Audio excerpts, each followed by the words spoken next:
And we are live. Welcome back to our YouTube Carnivore Q&A live stream. We're broadcasting on multiple channels, but if you're here on my channel, welcome, welcome. We would all love to know in the live chat where you all are located, where are you connecting from? We're going to jump right into the Q&A. So how to ask questions and get answers, it's on the screen, but basically just put 3 capital Qs of what you'd like to ask and get help on in the live chat box, and we will go in order. And as always, anybody who does send super chats in to any of our channels and pages, we will prioritize. Okay. I did want to introduce Janelle. She's with me right here, sitting next to me. She's one of my best friends. I actually met her through the carnivore community. You want to introduce yourself? Sure. Hello, I'm Janelle. Nice to see all of you here on live. So how long were you vegan, and how far into carnivore are you now? I was vegan for 8 years, and I'm about today's day 50 of 90% carnivore. Day 50, yay, congrats. That's awesome. So let's jump into the questions. Todd, if you see any, you can feel free to put it on the screen so we can get started. Hi, James. Have you tried the goat butter yet? James, I know you harp on the goat butter. I cannot find goat butter. I don't know why. Am I looking in the wrong spot? Obviously, I prefer raw, unpasteurized goat butter. So let me know what your favorite brand is. I'll put it up on the screen again, and then I promise I'll try my best to go find it. But no. Has anyone here tried goat butter? I just tried goat yogurt last weekend. So, and how was it? All right. I mean, yeah, it was okay. It wasn't bad. I mean, it had a little bit of extra different flavor. Like you could tell it's not from milk, but it was okay. Nice. Awesome. Next question. Let's keep going. We don't have one yet. Yeah. So wow. Okay. We're gonna have to chit chat until they keep coming in because they're rolling in slowly. I see one. It just popped in. Yeah. So yeah, today we can't go like my preferred time, which is like 3, 4, 5, 6 hours. So today I do have a time limit just because I'm with family. So I do want to be efficient and answer as many of your guys' questions as possible. Okay, I see a lot coming in. Kerrygold is my favorite from Princeton. And any other butter recommendations? Let's do a rapid fire. All of us share our favorite butter brands. Mine is Vital Farms. New Zeal Creamery, I think it might be called. That's my favorite butter. That one. Dr. Phil?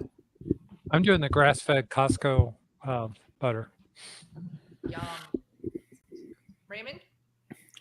The butter that I do is from Costco. Is that the same one that you have? The Kirkland brand? The Kirkland brand. Grass-fed. I think that's the same thing. Yeah. Yeah, I do that, or I really like the. We have an Amish community just down the road that turns their own butter. I really like their stuff. The best.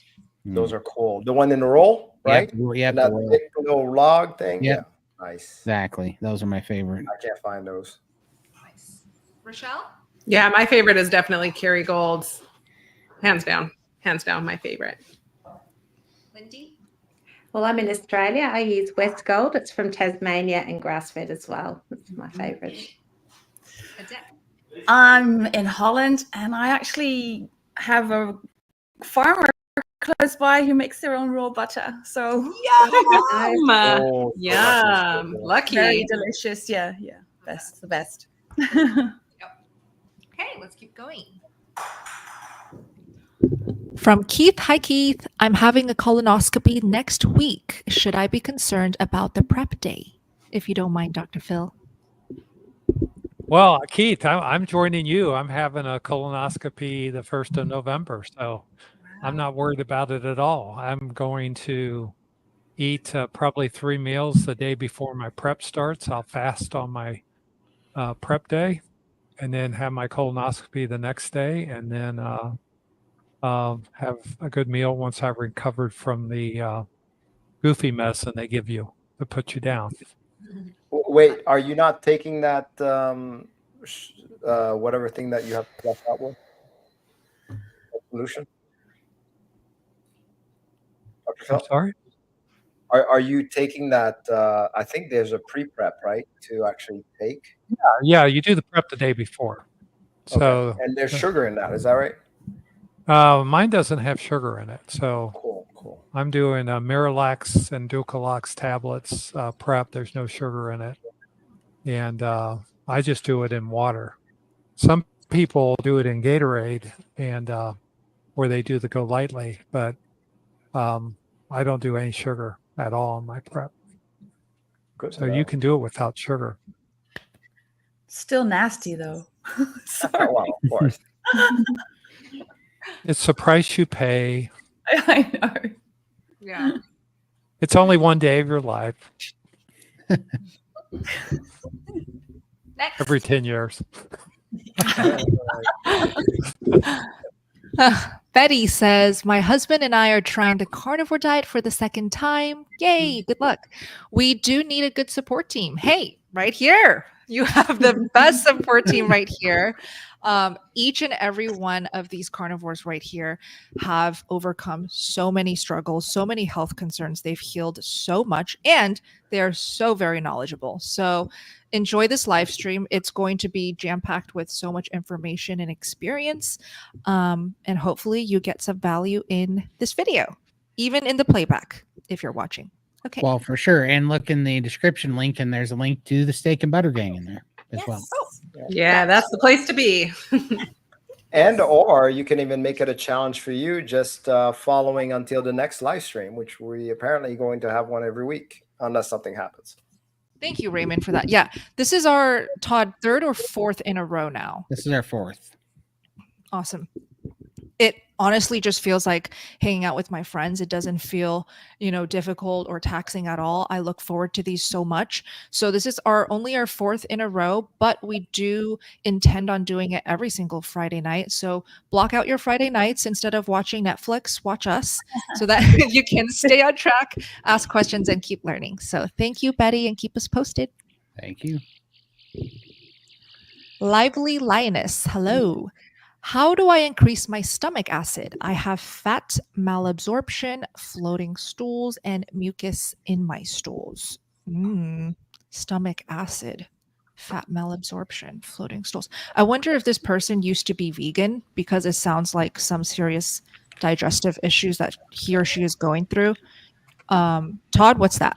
Yeah, those optimal aminos, when me and Raymond were doing those greatly increased my stomach acid. It like my digestion got 3 times as strong in just about, I don't know, maybe 3 weeks. These things are incredible. Yeah.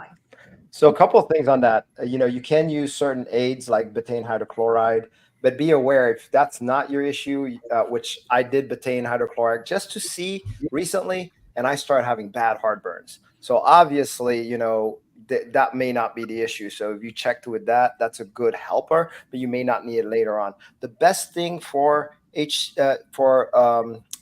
stomach acid, in my opinion, is eating a lot of protein. A lot of red meat, actually. A lot of red. Thank you. It's very good for stomach acids. Yeah. But then, you do need to get used to the fat intake. Right. Yeah, and that takes time. I would also encourage you not to drink water or anything 30 minutes before and 30 minutes after your meal, so you're not diluting your stomach acid. You might even need to do 60 minutes before, but I would love to hear what Phil has to say about that too. Well, first off, I want to say this person has 2 different issues, right? So let's acknowledge that. One is the stomach acid, which you really need stomach acid to start the digestive process of your proteins. And you need good bile production to get the fat absorption, because the floating stools, mucus, that's all signs that you aren't producing adequate amount of bile salts to emulsify your fat in what you're eating, and then to start breaking it down. So a lot of people in the community use lipase, which is available over the counter, which is a fat enzyme that is normally made by the pancreas. And they start out with leaner cuts of meat initially, and then increase the fat in a measured way to kind of train your body with smaller meals more frequently to let your bile duct dilate, and if you have a gallbladder, to let your gallbladder heal.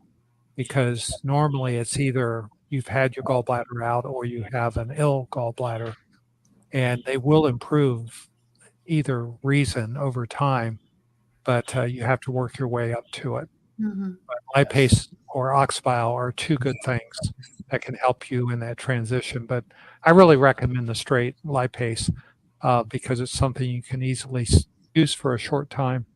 And then as your body kicks in and starts producing more lipase, which it will, as you increase the fat, your body will get used to it and it'll be more physiologic, and you can cut back on the lipase you're taking by mouth. Thank you, Dr. Phil. Thank you, guys. This is from Nav. Thank you for the super chat. Oh, I remember you. You were here last week too. Thank you for coming back. Vitamin D is 23.8. I'm baffled because I spent 45 minutes to 1 hour outside in summer from June to August, almost every day shirtless. A bit in September and not so much in October. 5 months, mostly lion diet. Advice. Baffled as in, are you saying you're surprised that it's so low? I'm guessing 23 is like on the lower end then, right? That's low. That is low? Okay. Yeah, you'd like your vitamin D level to be 40 or above, and the higher the better, up to, you really don't need it to be higher than about 80, but some people say 100 is great, but I don't like to push because it's a fat soluble vitamin, levels of above 80. But it takes a while. If your body has not been used to doing production of vitamin D, sometimes you need to supplement for a while. And my vitamin D was down to 6, which is the lowest I've ever seen. And I still take vitamin D supplements. And my strategy is going to be at 18 months carnivore, I'm going to get a blood level on the 5,000 units a day I take, which is 125 milligrams. And then I'm going to cut it down to 1,000 international units a day for 6 months, recheck my levels, and then if they're still good, I'm going to discontinue them. It looks like you need to fill your tank with some more vitamin E while your body's getting used to the sunshine. Sunshine also depends on what latitude you live on. I live in Florida, so I get more direct rays coming down. If you live in Seattle, the rays are more tangential to the atmosphere and don't have as much photon energy in it, so you get less production of vitamin D the farther north or the farther south you live.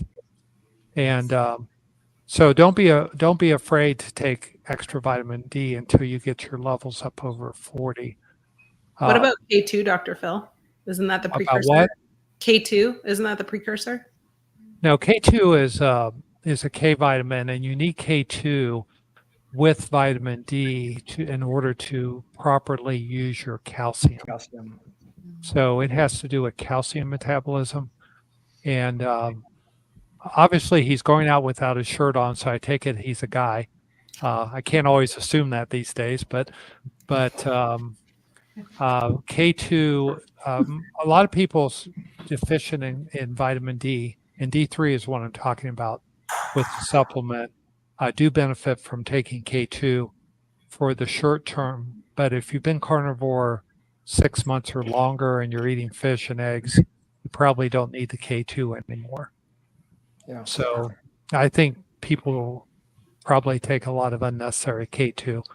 And certainly I'm not a big fan of taking large doses of vitamin A, as you know, Richelle. Yes, I do. Because people get toxic on vitamin A a lot faster than vitamin D. What about the depth of melanin that one has in their skin? That can also affect their ability to synthesize vitamin D, can't it? Like if they have darker skin? Theoretically, but it's probably so trivial compared to the latitude. I'm sorry, it's not longitude, it's latitude. The latitude question and the time of exposure that you have. So, but if you're tanked on vitamin D, and you're just very low, it takes a long time to tank your body back up with vitamin D. And we used to tell people, gee, you take 200 international units a day. Back in the 70s, that's what we used to recommend people take. And now I recommend 5,000 units a day. So it's like we are so deficient as a society now in vitamin D. And until you get your body tanked up, it's hard to maintain that homeostasis if you have a big deficit to fill up. Dr. Phil, what is your vitamin D now, or the last time that you checked? It was in the about 72, I believe, was my number. Wow, that's really high. That's Wow, awesome. Yeah. you really got it high. But Yeah. six was terrible. Mine was 12 when I was vegan. Yeah, Yeah. and that's terrible too. It Yeah. is terrible. Yeah. Yeah, and you get so many diseases from vitamin D deficiency. You get fibromyalgia, you get IBS, you get mental health issues. I mean, Mm. and the thing with the K2, the reason that's an interest is if you're taking calcium supplements and you're deficient in vitamin D and K2, that calcium you're taking is not going to your skeleton. It's actually going to your arteries. And that's why a lot of people in the Western culture have high CAC scores, because they're taking that calcium and it's not going to the bony matrix, it's going to the arterial matrix, mainly in your coronaries. So you really have to get tanked up. So I would still take NAV, I would still take supplements until you get up over the 40 level. Perfect. Keep us posted, Nav. Thank you. Danny. Hi, Danny. If not butter, what else could you use on a regular basis for fat? Tallow, fatty meat, Bone fatty marrow. steak, bone marrow. Rochelle, you look really excited. What do you recommend? Oh my gosh, egg yolks, chicken skins, bacon, bacon fat, duck fat, beef fat, any kind of animal fat, butter, tallow, suet is another great one. You can get beef fat trimmings. A lot of butchers will provide beef fat trimmings, and you can actually render your own tallow. That's where I would start. Perfect. Let's keep going. Great answer. Kingdom, is there a problem with insulin suppression from not eating carbs for long periods of time, as insulin has other functions? Dr. Phil. Oh, this is a great physiology question. So I'm really glad you gave this to me. So everybody knows that the blood sugar is what stimulates insulin, but other things stimulate insulin too. And when you're carnivore, your goal is you're not getting much dietary glucose, but you are making glucose through a process called gluconeogenesis, where the liver is packaging glucose. And that's why you don't get drive your blood sugar all the way down to zero, because your body will make up what glucose it needs for primary function.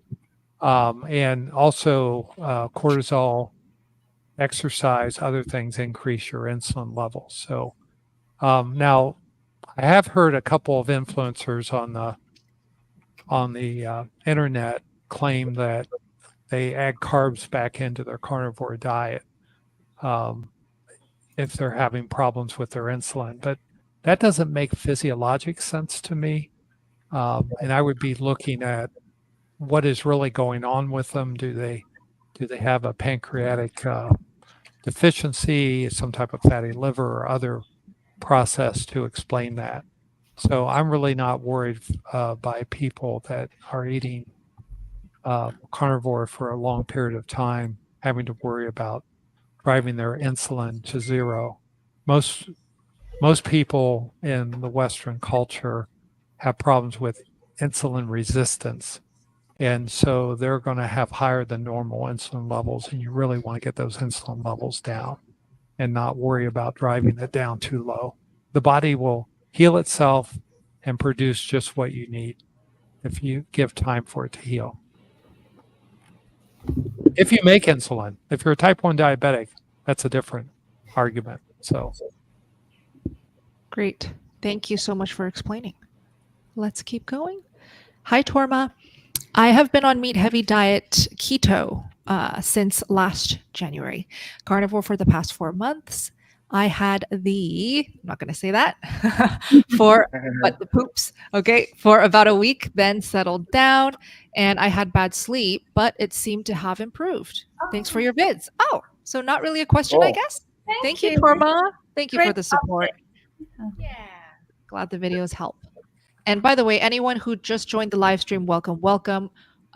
We have these every Friday night, but this is the place to ask your questions. If you have a question for us to address, just put a capital triple Q so that we can see it clearly. Herschel, ever heard of anyone getting inflammation from butter? Anyone here get inflammation from butter? Cheap butter. I get inflammation from cheap butter. Like if I eat like no name brand butter, then it bothers me. I get an upset stomach. I get like congestion and stuff like that. But Kerrygold doesn't bother me. I don't know. I guess it's just how much lactose they squeeze out of it. Yeah, I definitely get inflammation from butter. You do? Yeah, for sure. Now I notice a lot of restaurants now are using what they call butter, but it's not butter. It's butter with vegetable oil in it. It's margarine. And no, they're actually using. No, you're right. Margarine. Yeah. They're using a margarine butter mix and calling it butter. Right. And you have to ask them, and they have to disclose it if you ask them, is it 100% butter or not? Okay.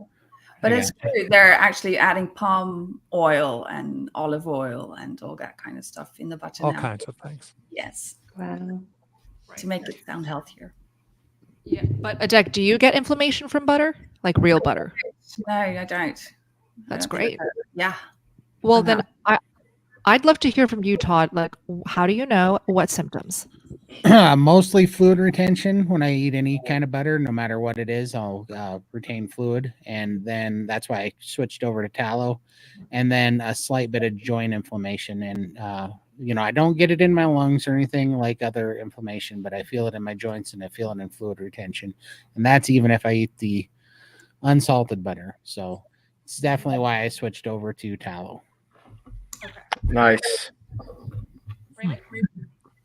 No, I haven't had any issues with butter that I know of, but I really don't dig butter for some reason. So I rather, animal fats for sure. I rarely do butter, but I haven't noticed anything. And I try to avoid, I'll take that back. So so they did put butter on a steak one time and I had reactions, but I don't think that was butter. So that was probably like seed oil butter. And that was out restaurant, so I have no idea. Yeah. You just never know. Yeah. Janelle, how about you? I haven't noticed any inflammation from butter. I use a lot of ghee though too. So I usually cook with ghee. Cool. Good tip. So ghee is clarified butter. So if you do find that you get inflammation, for whoever asked, play around with ghee because it's clarified. So there isn't those trace amounts. Yeah. I definitely do not get inflammation from ghee. Great. Okay. Yeah. But you still choose tallow. Yeah, because I don't. Ghee's got a sour taste to it to me. I don't know why. Oh, I know. I can't get used to it either. Me either. Yeah. Okay. Hi, Sandy. My question is, how do I avoid cramps in my legs, drinking electrolytes and drinking water? Should I take any vitamins? Okay. So who here takes, just show of hands, who here takes electrolytes? I don't. Janelle? Okay. Janelle, great. So just remind everyone, how many days in are you? 50. Yeah, typically we do tend to see people who are newer with their carnivore journeys. Electrolytes help a ton with leg cramps. And so is she still getting leg cramps even taking electrolytes and drinking water? Sounds like it, right? Should I take any vitamins? Who here takes vitamins on a carnivore diet? What do you take? Currently, I'm taking elk velvet antler, lithium, niacinamide. Let's see. Iodine. A grass-fed beef liver supplement. And I take bee pollen every day. Yeah, those aren't vitamins, but I totally agree with all Yeah, I those. didn't know. I was like, supplement, vitamin, same thing. Yeah, supplement. Yeah, yeah. What do you think, Raymond, for this question? I mean, I like the idea, especially early on. If you've not taken any, don't take any until at least 90 days. After 90 days, just try it out, because a lot of one of the things Dr. Baker said, you don't know what these vitamins are really doing, whether they're helping or not. So if you go without it for a little while and then add them in back one by one, then you'll know which one's a waste of time, because you should feel it. If it doesn't make that much of a difference for you, why are you doing it? And ever since then, I've kept on that philosophy. It has to make a pretty drastic difference for me and noticeable to do it. I'll tell you what, dry fasting, I had chronic leg cramps, and dry fasting is what cured my chronic leg cramps. Really? Ooh. And wait. So even after you broke that dry fast, you don't get leg cramps anymore? No, and I think what it is that I became more fat adapt, which meant I was more adapt to metabolic fluid, and so I started having more access to metabolic, minerals. Oh, okay. Very cool. That's amazing. Yeah, with me, what worked was mouth taping, weirdly enough. So no supplements or anything, because I did try the magnesium and everything. And I had more leg cramps when I did the biglycinate magnesium. And then when I did the mouth taping, suddenly I just didn't have any leg cramps. So I'm saying it's the mouth taping with me. That's so fascinating. Yeah. I recently started mouth taping. Did I tell you, Adek? Yeah, you inspired me. Yeah. Yes. And I do see a difference, or I feel a difference in when I wake up in the morning. I just feel much more well rested. For anyone in this live stream watching the playback, comment if you guys mouth tape or not, and if you felt any differences at all. Yeah, because a lot of people don't think it's really reasonable. I do really want to warn for people who already have breathing issues, probably maybe not a best idea for that one. But if they're on a CPAP or whatever. Oh, right. Yeah, that's going to be a tough one. Yeah. But other than that, I mean, it's great. Yeah. Okay, Nav has a follow-up. Thank you for your super chat. Can I take a vitamin D3 K2 supplement that comes with MCT oil? I'm on a lion diet. Also, my vitamin B6 is 42, B12 1409, which are above the reference ranges. Is that okay? Well, sorry to put it on you, Dr. Phil, but I think you're the most qualified here. Well, you can't get toxic on water-soluble vitamins. So your B vitamins are fine. Don't worry about the high levels of those. And you can take the D3K2 supplement, but the fact that you're getting a supplement with MCT oil, you're probably overpaying for it. But if you have it, use it. MCT oil that's medium chain triglyceride oil that is heavy in the C10 and C12 carbon. Those are 10 carbon and 12 carbon fats, which get absorbed directly from your gut into your bloodstream. And those are very helpful for people adapting to carnivore, but you really don't need to take them long term. And most people are spending money they don't need to be spending unless you have a problem with really severe lymphedema that's not resolving, not getting any better. But yes, you can do those. Perfect. Let's keep going. Thank you, Valentine. Lovely to have a place to hear about health benefits and to learn about the carnivore lifestyle. Taking notes. So sweet. Well, thank you so much for the sweet message. If you do have a question, feel free to ask. We'd be happy to help in any way. Thank you, Linda. Go ahead. I wanted to say, Bella, that someone, El Boogie, put in there Sierra Nevada Cheese Company, Bella, Capra raw goat butter from Azure Standard, Azure, AZURE Standard. Okay. Well, Todd, if you do see that message, it would be great to be able to feature that later.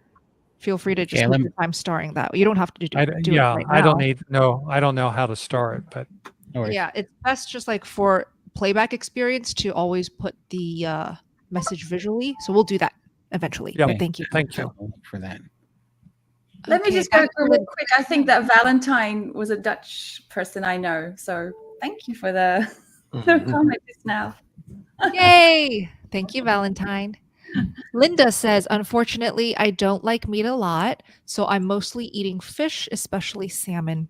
Also, some meat, butter, and cheese. Do I get enough nutrients? Okay, so if she's only eating fish, salmon with some meat, butter, and cheese, that sounds perfectly fine to me. Raymond?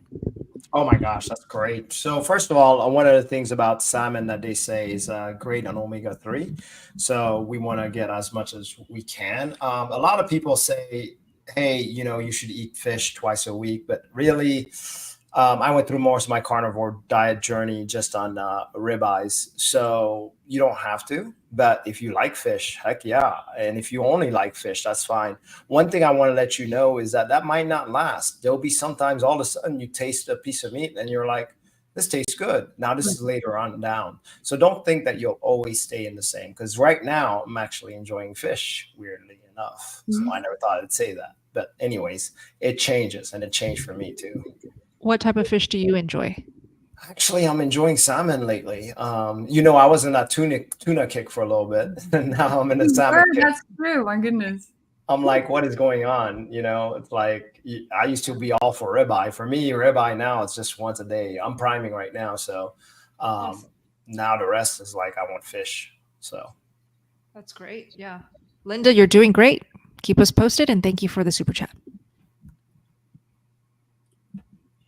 Snap, crackle, pop. All What a right. name. Thoughts on low-carb foods like peanut butter and keto yogurt? I mix them both for a good dessert. There's better things. Like a pudding, for instance. Yeah. Well, let's see who to start. Richelle, any thoughts first? If you love yogurt, I am a big advocate for full-fat yogurt. I love mixing yogurt with like collagen and then chopping up a carnivore bar and putting it on top. So you get like, kind of like you'd get from like a crunchy peanut butter texture, you get that texture fix, or at least I get the texture fix from it with like that tart yogurt. And then the carnivore bar, whatever kind of carnivore bar you like, you can do it like savory, or you can do it sweet. If you're into the sweets. Yeah, peanut butter, I would say probably not. It's definitely not carnivore. It's high in lectins, which can be very irritating and inflammatory for a lot of people. And it's actually fairly high in carbohydrates. Yeah, I'm not sure who else would like to go. Yeah. Lindy, share a little bit. Oh goodness, to think about dessert, that would just be terrible for me. If I had a dessert, I couldn't. I'd have to have a dessert at every meal. Like I can't moderate. Same with peanut butter and yogurt. I do love yogurt, but I can't just stop. I just keep wanting it. So they're items that I don't have. So yeah, I just stick to my meal. No desserts for me because I can't moderate. totally. Smoked ribeye is my favorite dessert. There you go. Bring that up. So tempting. Yeah, if you guys have not tried smoked any meat, honestly, it's like a flavor. It's hard to describe in words. I've never tasted anything like it, and having the chance to try it like multiple days in a row for every single meal at Todd's when I visited him in Montana was carnivore heaven for me. So good. My favorite too. Yeah. Brown butter bites would be another good one. Or like if you want to mix like cream cheese with like cinnamon or something like that, that could also be another option. Make like a cheesecake. Yes. I have a cheesecake recipe that's collagen, butter, and cream cheese all blended together, and it hits the spot. Richelle has the best recipes. In fact, I was so in a rush to jump into Q&A at the start of this live stream that I forgot that this is Richelle's very first time hopping on our weekly live streams. Let me give you a chance, Richelle, to introduce yourself. Just share how long you've been carnivore. What are the major benefits that you've felt from going carnivore? Oh, well, thank you. I'm really happy to be here. I've been carnivore for just over 2 years. I started October 2nd, 2022. My husband and I had received the diagnosis that we wouldn't be able to conceive children naturally without going through in vitro, which is like $40,000. And who has that kind of cash? And so we figured we must have missed something. You know, we're both former bodybuilders. We were both recovering our health. And he came across the carnivore diet to help with his chronic elbow pain that he was dealing with. And then I came across, he sent me Ken Berry's story. And then I came across a video he had done with Kelly Hogan about how she had overcome infertility with a carnivore diet. And as soon as I heard that, I was like, I'm all in. Like, whatever I've got to do to have a baby, that's what I want to do. And so October 2nd, 2022, we committed to doing 30 days because that seemed like a logical commitment time. And then after 30 days, I couldn't believe how good I felt. And then 60 and then 90. And then we got pregnant. I miscarried and then got pregnant again with our son who I gave birth to last December. And yeah, I'm loving carnivore. Insomnia is gone. Anxiety is gone. Depression is gone. Tinnitus is gone. Fuzzy teeth is gone. Stomach pains like gas, bloating, distension, all of that is gone. Going back and forth between being chronically constipated and then having chronic diarrhea, that's gone. Yeah, I just overall, I feel amazing. Oh, and once I cut out sweeteners, because I kept them in for the first 6-ish weeks, as soon as I cut those out, all of my debilitating arthritic pain just went away. Wow. Amazing. Yeah. Let's all give a round of applause to Richelle's victories and healing. I met Richelle's baby, by the way. My favorite baby in the world. He's so healthy and so vibrant. He's the best. Thank you, Richelle. Thank you. Cutest, right? Yeah. Code Nomic. Thank you for the super chat. Just diagnosed with, how do you pronounce that? Beta thalassemia minor. Thank you so much. And my blood test is showing ferritin at 400. Should I substitute some red meat with fish or just donate blood? Is 400 supposed to be a high number? It's not that high. And, okay. You know, beta thalassemia is a genetic disorder where you make an abnormal, your hemoglobin molecule is not completely normal. It's a transmitted case. So beta thalassemia minor means you've got the beta thalassemia gene from one parent, but not the other parent. And you really, there's a lot of carnivores that worry about their ferritin, but in this case, you need to keep all the ferritin you can. And I'm not even sure they would want you to donate your blood with beta thalassemia minor. So I would keep taking your red meat and not worry about the ferritin of 400 because you need that extra iron to make the extra hemoglobin your body makes because it's under strain from the beta thalassemia. Interesting. I've never heard of that before. So, and you probably never will again. So, really? Well, we never know. Is this a rare diagnosis? It's fairly rare. I mean, there are some populations it's more common in, but it's basically a subgroup of anemias. But yeah, it's fairly rare compared to other anemias. Okay, cool. Thank you, Dr. Phil. And keep us posted, code. This is Clinton. Thank you so much. I fast 24 hours every day, and then I eat meat and eggs. Any bread recipes that do not get slimy or eggy? Courtney Luna's Carnivore Bread recipe. I made a video, collabed with her. I tried both of her versions. One with cottage cheese, one with predominantly pork rind chips. Both were fantastic.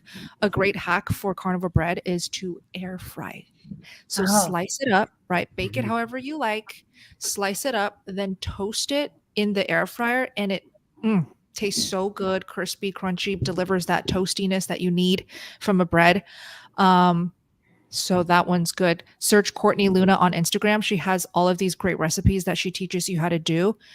You don't necessarily have to buy her cookbook, but because I love her, her cookbook is now out on Amazon and you can find it. Yeah, just search Courtney Luna Carnivore Cookbook and order it. Great holiday gift. Thank you, Clinton. Hi, Sherry. It's good to see you again. Thank you so much. I just developed an eczema type rash in my eyes. Could this be oxalate dumping? Also, what are digestive symptoms from oxalate? Thank you so much. Well, do you know much about oxalate dumping? Because you were ex-vegan too. I don't really know like what it's considered though. Like I don't know what my symptoms would have been in relation to oxalate dumping. Typically it comes out in the skin. Like the skin worsens before it gets better. People have reported that oxalates come out of their skin pores. Mine came out of my eyes. So eczema type rash in the eyes, like mine came out as crystals, like actual eye gunk. And every single morning when I was oxalate dumping, I started getting this like really ooey gooey sticky eye gunk and I couldn't even open my eyes. I had to like clean wash first thing in the morning. It was so bad. What are digestive symptoms from oxalates, Todd? For me, digestive symptoms, oxalates was indigestion, like heartburn. I'd get that. I would get a little bit of bloating and diarrhea. That's usually what I would get. Yeah. Isn't your foaming in the urine or crystals in urine and yeah, that too. And symptom as well? Yeah. That's a popular one. Yeah. Joint pains, even. Right. That's also possible. That's not digestive, I know. Sorry. I'm just trying to like understand this eczema type rash in the eyes. Yeah. It doesn't necessarily mean it's oxalate dumping. It could be dairy related. A lot of people are sensitive to dairy and they can get like an eczema type rash, or it can cause inflammation and that shows up in the skin. I know certain types of dairy, if I incorporate them into my way of eating, then the eczema in my ears comes back tenfold. Really? Does it affect the sinuses as well, of course, the dairy? Yeah, if it's raw dairy, it's fine. It doesn't bother me, but like homogenized, pasteurized, store-bought dairy really bugs me. Really bugs me, except for butter. It's probably just the pasteurization process. Huh. Yeah. Thoughts, Raymond? On the oxalates, I mean, the only thing that I know to lessen it a little bit would be, just a lemon and water. But I'm not even a fan of that. It just depends on how bad yours is. Have you guys ever used a calendula cream? That's worked for me pretty well for those rashes. Oh, cool. So, really? Yeah. Yeah, you've had severe on your stomach, though, really? Yeah, Did it help? All over. Yeah, that was the only thing that did something. At least the itch. It stopped the itch, which was the biggest thing, right? Even though the itch felt like it came from inside, for some reason that soothed it for me. Yeah. Gotcha. Yeah. Raymond has some really great little homeopathic hacks and treatments. I remember when I went to Austin, Texas for Hack Your Health, we were getting bit left and right because there were so many mosquitoes and bugs there. And I forgot to bring my, what do you call it? The squeezy thing tool, where once you get bit, you squeeze that venom. Yeah, and the suction tool. Yeah, the suction tool. The bug bite. I think it's literally called that bug bite tool or something. Didn't bring that. And Raymond, you had like a really cool homeopathic Apis spray. mellifica. Yeah, it was an Apis mellifica. So, and it was in a spray form. So that's what I bring usually. I used to have a lot of problems with mosquito bites myself. Not lately, it stopped. So I barely use it, but I still carry it just in case. Nice. Well, Sherry, hopefully that was helpful. Lindy, did you want to chime in? Dr. Phil? Just checking. Yeah, Okay. no, I'm good. Yeah, thanks. Yeah, I just wanted to say it's not uncommon for people to get the oxalates in the eyes, and they actually plug the little meibomian glands, which are the glands in your eyelids that produce oil, the oily part of your tears, and keep your eye moist. and you can use warm compresses on your eyes. They actually make a device called a Bruder mask, which BRUDER mask, which you heat up in the microwave and put it over your eyes, and Cool. then and then you rinse the eyes out with either of these pads you can buy at the pharmacy, or do it with baby shampoo to keep your eyes cleaned out. But I like Bella, I had quite a bit of problem with the oxalates in the eyes. Yeah, it's pretty common. But this sounds like a periorbital eczema that this person had. And that also could be related to other things other than oxalates. I mean, eye makeups can sometimes do that as well. Right. Good point. As an inflammatory reaction. Right. Sherry, did you topically try any new products, skincare, makeup, mascara even? This could all potentially be irritants. Yeah. Mhm. All right. This is from Nav. Thank you again.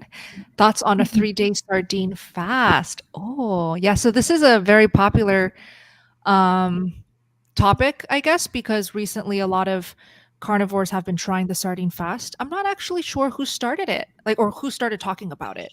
I think Dr. Wiedemann's a big fan. Lisa, yeah. I think Dr. Boz started. Yes, Really? that's the one. Yeah. Yeah, and so it's basically eating nothing but sardines, right? Because I personally have not tried it. Has anyone here tried it? I've tried a day here or there, but I haven't been able to last 3 days. It's very brutal. I'm not a fan of sardines, but I have tried just for a bit of a reset. And because I can mash it up like baby food and get it down easily. Sometimes I struggle with the beef, so I thought that was another way to get some nutrition in. But it's hard to do 3 days. Yeah, you've really got to be dedicated. Yeah. I'm allergic to all seafood, so seafood's out for me. No sardine challenge ever for me. Technically, it's not a fast. No, it isn't. That's right. It's not. It's just eating nothing but sardines. Because Raymond did a ribeye fast then, if you consider. I did Exactly. an egg fast. I did an egg fast. Right. Exactly. Right. Well, when I try, I actually call it a sardine prime, because you can eat as many sardines as you like through the day. So you're doing a prime in a way. They should change with that. Sardines. Yeah. They should. Yeah. I think sardines is a good food to break a fast with. Mhm. Actually, you're right. So I kind of like them, and I take them on the plane with me Mhm. sometimes, and it's really annoying to the fellow passengers. Right. You smell it through. Sardines on a It plane. smells so strong. Yeah, Very I've been feeding my golden retriever Simba sardines every single day, because I know with golden retrievers they tend to have joint issues or hip what do you call it? Hip dysplasia. dysplasia. Yes, thank you, Todd. Hip dysplasia. And because he's so active, the more active your dog is, the more prone they are to that when they get older. So been feeding him that. And even when I deal with the sardines and I put it in his pet bowl, if it gets on my fingers, I want to throw up. Oh, I guess you're not going to be eating that. Imagine having to sit next to Dr. Phil. How's on it a working plane. for him? How's it working for Simba? Oh, he is so healthy. So healthy. So you And can tell by the coat and all coat, that? yeah, All that that would different? He's a beautiful boy. Wow. When I take him out to run, he can run for hours. If I never stop, he will never stop. He's a machine right now. So I'm very proud. But it works for dogs. It also works for humans. But Maybe, I just have a problem with the smell. Yeah. Mm. Lindy, though, I am curious. Sorry, just one more question for Lindy. When you did your 1-day sardine fast, what was the purpose and did it get achieved? Yeah, just because I wasn't able to eat any steak. Occasionally I have a problem with getting meat down because of my lap band. And so just to get some nourishment in, because I stall, because I crash my metabolism because I'm always under eating. So I thought sardines was a really good way to get some nourishment in. But they do recommend to put a tablespoon of fat with it. So sometimes I use a raw egg yolk, sometimes tallow, and I mix it all up in a saucepan. And it's actually, I don't mind it, but 3 days just seems a little bit much. But I do want to actually try a 3-day fast and just to reset things and when I'm in a stall and see if that helps. But I hear a lot water of people fast? with the weight loss. No, I can't water fast. I can't prime enough to do a white. Otherwise, I'm white knuckling. So Egg but a fast lot is of another people one. a lot of people that do have weight loss stalls turn to a sardine fast, and it seems to kickstart their metabolism again or reset something. Yeah, it seems to work. Do you think it'll help for if people have a meat aversion? You should do that for, Absolutely. Yeah. It helped me when I had my ribeye aversion for a few weeks. And for me, it's a good hurricane preparation food. So definitely. I stocked up on sardines, tuna, and Spam. Yes, you because did. they all have long shelf lives. Okay, thank you for that. Let's keep going. Yes. Well, we have our names up here. Let's address this one real quick. Yeah, sure. Just because good for you. Just because everybody's handles are up there. So there's our. I do have a YouTube channel. It's the Carnivore Cure, and Lindy has at limitlesslindy. Correct, Lindy? Yes, at limitlesslindy. Yeah. And Phil is an SBG exclusive, so only at Steak and Butter Gang. Raymond, what's your YouTube channel? Just type in my name, you'll see it. It's Arnazon, but you'll see if you type in Raymond Nazon, you'll see my YouTube. Okay, and then Coach Adek, you are just on Instagram, correct? Yeah, not yet on YouTube. We'll see. Okay, how do they get to you on Instagram? Adek .carnivore. Nice. And Richelle, how is that Real Life Carnivore there?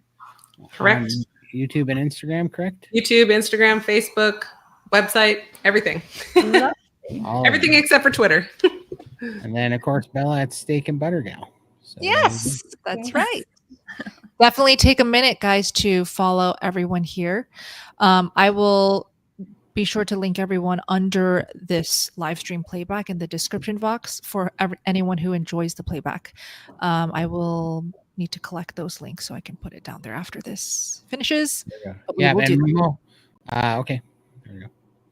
Oh no, finish, Todd. What were you going to say? I was going to say, I think about half of those links are in the description right now, but we got to get the other half. We've been just using a go-to copy pastable, so now I have to collect everybody else's. There was something else I was going to say. Oh yeah, so when I do these live streams, obviously we want to help out as much as possible, but I'm also trying to think, how can we make the playback viewer experience better? So anyone who regularly attends live streams, what do you enjoy when you attend live streams? What can we do better? I'm honestly very curious to know, because whatever it takes to give a wonderful live stream experience, I'm willing to learn. So feel free to share your feedback in the comments under the playback or in the live chat. Nice. Okay. Jeremy, thank you for the super chat. We are a family of 5 easing into carnivore and going great. Can we just celebrate that? Yes. Carnivore families. We love it. And we picked our poison for a weekend treat, ice cream. 0 issues like with pizza. Why? Interesting. Maybe carnivore pizza, she meant. 0 issues. No, I think they took regular ice cream. So Jeremy is saying they ate straight up ice cream, like ice cream with sugar. And pizza. And the issues that they dealt with was 0, unlike eating real pizza. Yeah, compared to. Yeah. Well, I could think of a lot of reasons. I mean, pizza's it's more carnivore. Oh, I see. No, I have a lot of issues. Like gluten, seed oils, yourself, vegetables, you know. And ice cream is dairy. Whereas ice cream is honestly basically a carnivore food minus the sugar. So yes, my husband Max, his weakest point that keeps him from staying strict carnivore is absolutely hands down ice cream. But because he loves ice cream so much, and who am I to force him to go all in carnivore if he doesn't want to? I mean, currently he wants to, but the one food that always kicks him off is ice cream. But honestly, if you check really good ice cream brands, It's really just cream, milk, maybe skim milk or something, eggs, and sugar. That's it, right? So technically there's no chemicals like pizza. There is no gluten. So I'm thinking it's because it's a predominantly carnivore food. There's so many animal foods in the ingredients list. What do you think, Todd? Yeah, I mean, absolutely. So I just know that the combination of food that made me the sickest and put the weight on me the quickest was soda and pizza. There's something about pizza, between all the seed oils, all the sodium, all the bad fats, all the gluten, the immense amount of calories, and it seemed to really strike all the hyperpalatable dopamine triggering chemicals in that food. It is an absolute, dumpster fire of just toxic crap. I don't know what is in pizza, but when I would have that on the standard American diet, I would have lung problems, breathing problems, gain weight, inflammation, fluid retention, heart palpitations. I mean, it was terrible. That I've always said, and my brother said it too. Like, the fastest way to kill yourself, I think, is with pizza and soda. Oh, I'm pretty certain. Can I say something on this? Yes. According to Bill Clinton, he actually stated that pizza could be part of the food pyramid in a speech in 1997. Oh He my mentioned the gosh. slice of pizza was perfectly If he says balanced. it's good, it's probably Well, like a death sentence. but I'm just making a point that the food pyramid is so bad that they would consider pizza because it's got all of the elements in the right proportion, like the food pyramid would tell us. And just like Todd says, how it's killing you. That food pyramid is the very thing that's killing us. 100%. I never had an off switch with pizza. Oh, me too. I could. Oh my God. If I started eating pizza, Good point. I'd eat it as long until it was gone. There was no off switch. Yeah. And I do love making a pizza once in a while with carnivore, and I use one with chicken. I actually use a can of chicken breast and an egg, and to make my crust, pre-bake it, flip it over, then I put pepperoni, Italian sausage, and mozzarella cheese on it. What's the sauce base? What do you use? I put no sauce. No sauce. Just Okay. pepperoni, Italian sausage, spicy, and I may hit it with a little oregano because I do like a little oregano, but not all the time. But I put a layer of cheese down first, then put the meat down, and then put another layer of cheese over. I grind up pork tenderloin because I don't do chicken, and then I make a pork tenderloin crust with mozzarella, eggs, and Parmesan, and then I use buffalo sauce, and then I put bacon on it, and I make a buffalo wing pizza. It's pretty good. Sounds great. So good. Yum. A creamy Alfredo would sound good on that, wouldn't it, Richelle? I made that. I I made that before. Yeah. Oh, you with the did? Carnivore Oh, my pizza. Yeah, I God. made like a cream sauce for the top of one of the pizzas, and it was honestly, it was a bit too much for me. Really? Okay. Too salty? Yeah. Lots of cream, Cream. But Bella, don't you make ice cream your own for yourself? I was gonna say, you make that's a your own great ice recipe cream. for ice cream. You don't even need an ice cream maker. And I would say one of my favorite pizzas is for carnivore pizza is the chicken bacon ranch. So I like to make my own homemade ranch, and then do like a spicy chicken like Todd does with the hot sauce, and then bacon, of course, and whatever kind of cheese I have on hand. Sometimes it's goat cheese, sometimes it's Gruyere, like whatever cheese I'm into at the moment. And then that's on a meat crust made out of either ground meat, ground turkey, or ground chicken with eggs and pork panko crumbs. And then you just blitz it all together and spread it out on your pan. You pre-bake that, and then you put all your toppings on it. And yeah, chicken bacon ranch is pretty delightful. For sure. Amazing. God, I'm such a boring carnivore. That's okay. I feel like the freak in the room. Yeah. I haven't had Good for you. Boring is great. Yeah. Okay. Hi, Kristen. Thank you for the super chat. Let's keep going. Fitness trainer and CNC for 30 years. What does CNC stand for? I know. What is that? Certified nutritional coach. Oh. Wow. Thank Yeah, you. Very cool. 30 years. Yes. Okay. Nice. Never before got such positive results from my clients and myself since being my carnivore. God. Thank you. Yay. Wow, We're so happy for a for you. nutritionist and Yes, a I'm fitness so trainer, that says glad. a lot. Oh my gosh. Amazing. That's Wow. incredible. Well, Thank you for that. you have a lot of power to spread the word because you are a CNC and a fitness trainer. So people, I'm sure your clients who come to you for help, I'm sure you're already talking about carnivore diet and how effective it is. So thank you for sharing this, Kristen. It's very inspiring. That's awesome. Jane, Oh. weaker nails on carnivore. Any ideas, Richelle? Oh, Oh, yeah, I would say sometimes it's from eating insufficient amount of protein. It could be like just a micronutrient imbalance. I found for me, especially postpartum, because when I was pregnant, my nails were the strongest ever. I'd never been able to grow my nails before. And then all of a sudden I got pregnant and my nails grew beautifully. And then postpartum, they just kind of went back to being flaky and peely and weak. But I've had some helpful tips, and I was encouraged to try like organ meats or even an organ supplement on occasion, like kind of cycling on and off, making sure I'm eating enough protein, not under eating protein. But Phil, do you have anything you would suggest about weak nails? Well, I don't. The only thing I'd be concerned about is where they live, how much time they spend with their hands in water, and their age, because we do get some natural drying of the nails with age, and your nails get a little more brittle, and you may need to moisturize with. You can use tallow for that to put on your nails, but I agree with Richelle. 90% of this is nutrition, and you just got to tank yourself. And I love your suggestions, Richelle. Organ meat is a great idea. Thank you. Yeah.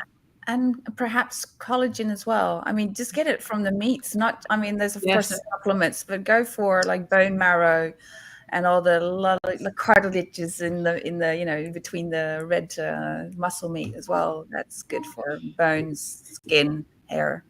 Yeah. Yeah, Bella's recipe for oxtail soup or her jiggly jello, the golden jello. Yes. Yeah, that's actually really good. That is good. Yeah. What I was thinking when you talked about that, Adek, is flanken short ribs. You know how around each of those tiny little bones, there's that chewy part? That is what will help your nails. So eat that. Yeah. Love it. And eat a lot. Oh, yeah. Sherry? Yep. Hi No, again. go ahead. Is lamb the easiest protein to digest? If not, which meat would you consider the least histamine? Thank you so much. Richelle, what are your thoughts? Ooh, I love lamb, and for some people, lamb is an easier protein for them to digest. Some people are sensitive to beef. Some people just do better on those very small ruminant animals. If not, which meat would you consider the least histamine? Unaged meat. So lambs are much smaller. They don't have to hang for as long to have the blood let from them. So that might be more helpful for someone who's having histamine issues. You may also want to consider like a DAO, diamine oxidase enzyme. That can be really helpful for managing histamine. Some people have to go into using Claritin and like Pepsid AC, which block the H1 and H2 histamine receptors. But yeah, if you're looking for low histamine meats, trying to get it unaged as best as possible, and then cooking the meat from frozen, so that way it's not having time to develop histamine, and only cooking enough that you'll eat it, and that way you don't have to store it in the fridge, or you can just freeze it again. And animal fats, very, very, very, very, very minuscule amounts of histamine, if any at all, in animal fats. So Richelle, I'd like you to clarify, how do you know a meat is unaged when you buy it? You have to request it. And like if you know your butcher, or if you're ordering from say like Billy Doe Meats or White Oak Pastures or one of those local regenerative farms, you can actually request and just say, hey, I have histamine issues. Like, can I have this unaged? Because most meat is dry aged, like I think like 7 to 21 days, and it gives it like a specific flavor. But you can specifically ask. Also, avoiding ground meats. Ground lamb is great, but it will contain more histamine because it's had more time to have oxygen get access to it. Love it. Great tips. Thank you so much for that. That was a complete answer. But one thing for you, Sherry, play around with how you cook the meat too. So it doesn't necessarily have to be lamb over beef or which red meat is the best. Just play around with how you cook it. You may even feel and see a difference in digestion. So for example, let's take ribeye. If you're going to cook that in an Instant Pot where you cook the hell out of it and you're high pressure cook for 50 minutes, you try eating that and then try eating it raw. You're going to feel a difference in digestion. Yes. You do not have to eat it raw. I'm just like trying to make a good contrast, or a quick flash sear. It's going to be a lot easier to digest. So awesome. I put Billy Doe meats linked in the live chat. It is a fantastic source for non-aged meat. Richelle did mention that. Let's keep going. Hi, Cotton Candy Kayak. My carnivore birthday was August 1st of this year.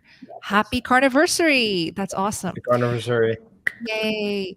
I have never felt better. SBG. I can't do the sticks of butter yet, but butter on my ribeyes. Yum. That's awesome. That's totally fine, by the way. There's a lot of fat there in the ribeye too. So yeah. Exactly. Yeah. You're still very, very high fat, and that's incredible for you. But congratulations, and thank you so much for the support. Thanks so much. Thank you. Yes. Hi, Alexis. I'm based in Colorado. There is a lot of cannabis and mushroom use here. Thoughts on partaking while on carnivore? Plants are trying to kill you. Yes. Or drug you heavily. Oh, drug you heavily? Did you say? Yeah. So Adek lives in the Netherlands. Yes. And I think, do Dutch people use these two products a lot? Regularly, yeah. It's regularly, right? Recreational, yeah. It's just been here, it's one of just the normal things that we grow up with. Definitely. Yeah. Nice. I don't use that, but I know we use it for medicinal uses. Yeah. So yeah, that's why I see plants. I don't like plants either, Todd, but I do see that people do benefit on the medicinal side of it. Even cannabis and mushrooms. Yes. Ooh, awesome. Yeah. Anybody else want to chime in on this one? I mean, okay, I'm going to say this. Okay. So, again, try carnivore for 3 months before trying anything else. Okay. Now, obviously, cannabis and mushrooms, I mean, unless you're going to be a daily user of either, and which is, probably not advised anyways. But if you're using recreationally once a month, once every other weekend or something like that, I mean, just think of it like it's for fun, right? So, and the amount is so little, I don't know if it's really going to matter. But if you start noticing an addictive pattern with it, then I definitely think that's an issue, because plants are not just trying to kill us, they're also trying to addict us too. So. One, and the munchies can't be good for cravings, right? Oh, well, yeah, I didn't even think about that. That's right. The munchies, right. Yeah, what happens when you're under the influence? Will you stay carnivore? Well, you remember. Great point. Well, will you remember? Right. I think the question too is, like she said, she's based in Colorado, and there's a lot of cannabis and mushroom use there. Not that she's using it per se, but I think the better question would be, why do you want to consider using it, and what benefits do you think you might get from using those versus just trying carnivore? There's a lot of benefits to just being carnivore, and you could see how that helps. Do like what Ken Berry says, do 3 to 6 months, and then see how your body feels. And if you need to add those things in later, then you can revisit that. But for now, I would say, what adjustments can you make in your way of eating and your lifestyle that might benefit you long term, that you don't even need to add those things in? Because I do think that the long-term side effects of these things have not been studied in depth enough in order for us to actually know how they're going to affect us long term. Like, I've heard recently, and I don't remember the study, but I've heard recently that men who participate in the use of cannabis, certain types, it actually lowers their testosterone. Why would you want to lower your testosterone? Yeah. Just asking the question. But these are all things that we have to think about. And I know I don't want to assume, but judging by your picture, you look like a lady. And I would not worry about your testosterone at that point. But I think there's just a lot of interruptions that can happen internally from taking these substances that maybe haven't been proven or studied or witnessed yet, like the long-term side effects. It's just my 2 cents on that. I love Richelle's point of view. Look, it messes with your hormones down the line, right? I mean, testosterone might be one known one. We don't know what other hormones it's affecting. So are we willing to take that risk is the question. Yeah. Thank you, Richelle. Thank you guys for chiming in on this one. I think we've got 2 ladies who do need to go. So I wanted to formally say goodbye and thank you. Richelle, thank you so much for joining us today. We love you. Thank you. Anyone watching, follow her and subscribe. I'll make sure to link it in the description. And Janelle, you too? I do have to part. You double part. Start sharing her journey and her progress. So I will also link Janelle down below after this live. Yay! Thank you all. I'm glad Love you you were getting guys. this- Have a great weekend. Thanks everyone for coming. Bye, Janelle. Bye, Richelle. I'm gonna go send Janelle out and say goodbye. I'll be right back. Yeah. You guys Yeah, keep no worries. enjoying. I'll be right back. Keep All it right. It's going. gonna be a madhouse when you're gone.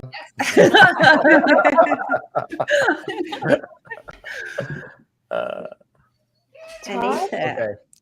Well, Do you All want to right. go? Oh, there we go. On Carnivore Week 5, how do I stop cortisol spikes in the middle of the night? ooh, that's a good one. Yes.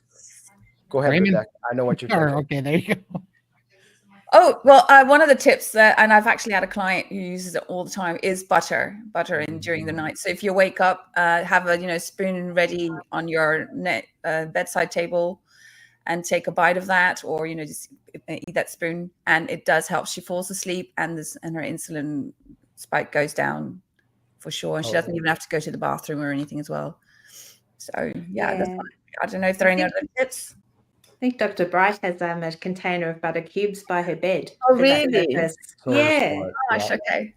Yeah. And she's big about cortisol control, and she uses Yeah. butter as controlling for cortisol. So it's a great idea. I just stopped fighting it. Every morning at 3:30, it was happening no matter what, and it would wake me up. So now I wake up at 3:30 and I just go work out. Wow. Oh, Yeah, sure. so You can I do that, just I guess. I just wake up at 3:30 now. Embrace So it. yeah, because I just go to bed earlier, and I just get up at 3:30 because no matter what, it seems to be I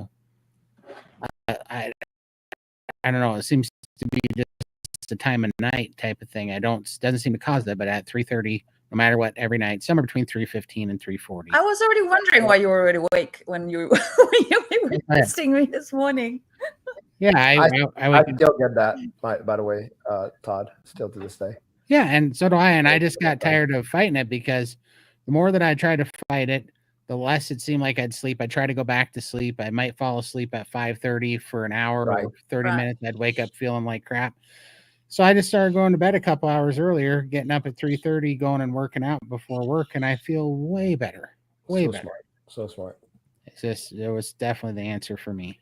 Yep. Or eating a little bit of butter, or eating before bed.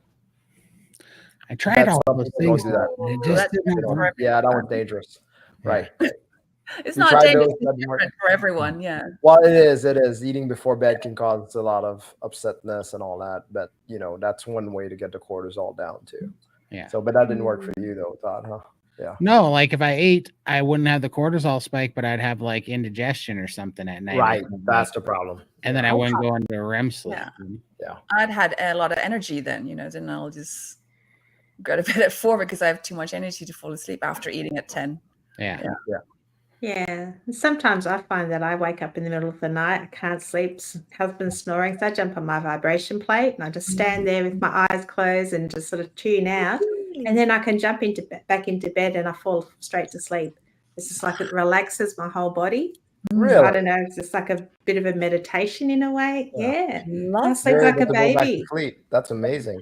But you're not able to go back to sleep, right, Todd? No, Okay. not you're for like 2 hours at least, and then I'll fall back asleep. But then I actually feel worse. I'll almost have a headache. I'll just be, I don't know, it's something I do not like it. After I wake up at 3 from that obvious cortisol spike, I got to just get up because it's just futile after that. Interesting. Awesome. All right. Oh, can you say that one more time, Bella? I feel like maybe your mic cut out or something. Oh, is it better now? There we go. Yeah. Okay. It was just a bit far. No worries. Yay. Oh, sorry. There was a super chat I didn't see. Let me go to that one first. Hi, Tammy. Good to see you. Oh, I did ask a question. Okay, Tammy. What Let me was go that? look. Hold on. Yes. Tammy. Sorry, I was in the star chat, so I got to go find it. Tammy. Oh, boy. There's a lot of Meantime, can I do another question while you find that? Because I Yeah. really want to answer this Yeah. one. JW, welcome. So he or she says, I'm joining SBG after being carnivore a month now. Should I get blood work done now before starting with the gang? So we typically like to recommend getting the blood work done 90 days after going carnivore, just because there's going to be a lot of fluctuations and changes that don't necessarily need to have your attention just yet. So 3 solid months of carnivore, then get your blood work done. But if you have blood work already from before going carnivore, that would be incredibly eye-opening to compare standard American diet blood work to 3 months into carnivore blood work. So you don't necessarily have to do it just because you're starting to join the gang, but we can't wait to welcome you in. Dr. Phil, any thoughts? Oh, you're muted, Dr. Phil, right now. Let me see if I can unmute you.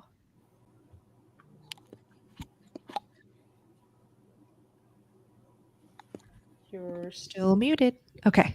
No, I'm not. The one thing we do recommend everyone in SVG is you start taking photos of yourself every couple of weeks for your own use to establish a baseline. And honestly, your photos will establish a better baseline than your blood work will, because you can go back to that and see the healing in your face and your body. And Right. so that's something that doesn't cost you anything. Just do it on your phone. Yeah. Yeah, I love it in the gang when they just, share their hair, the difference in their hair and the teeth and any kind of, difference. Just show us. It's just you'll be amazed with yourself how, if you take those pictures. So yeah, go for it. I love that you guys are talking about progress pictures. I feel like I don't say it enough because I keep forgetting myself, but whether or not you join the Steak and Butter gang, you should be taking progress pics, not to post on the internet and for the world to see. It's for your eyes only. There's nothing more accurate than progress pictures, especially if you're purposely posing the same, like front, side, back, and definitely if you're wearing the same outfit. It could be very, very cool to see. So yeah. Yay. Okay, let's keep going. There we go. Found it. You found it? Thank you, Todd. So Tammy says, I've started adding more fat, butter, and tallow. 2 years, 95% carnivore, 64 female, SW. What does SW stand for? Southwest. Okay. Right. In medical terms, we would call that a single white female. White But I female, don't, but there's no I don't F. know what she means. But Right. Is it before it's 230 and now 150? Okay, well, anyways. CW. What's CW? Yeah. SW, over 230 pounds. Current CW, weight. Current weight. Oh. Current weight.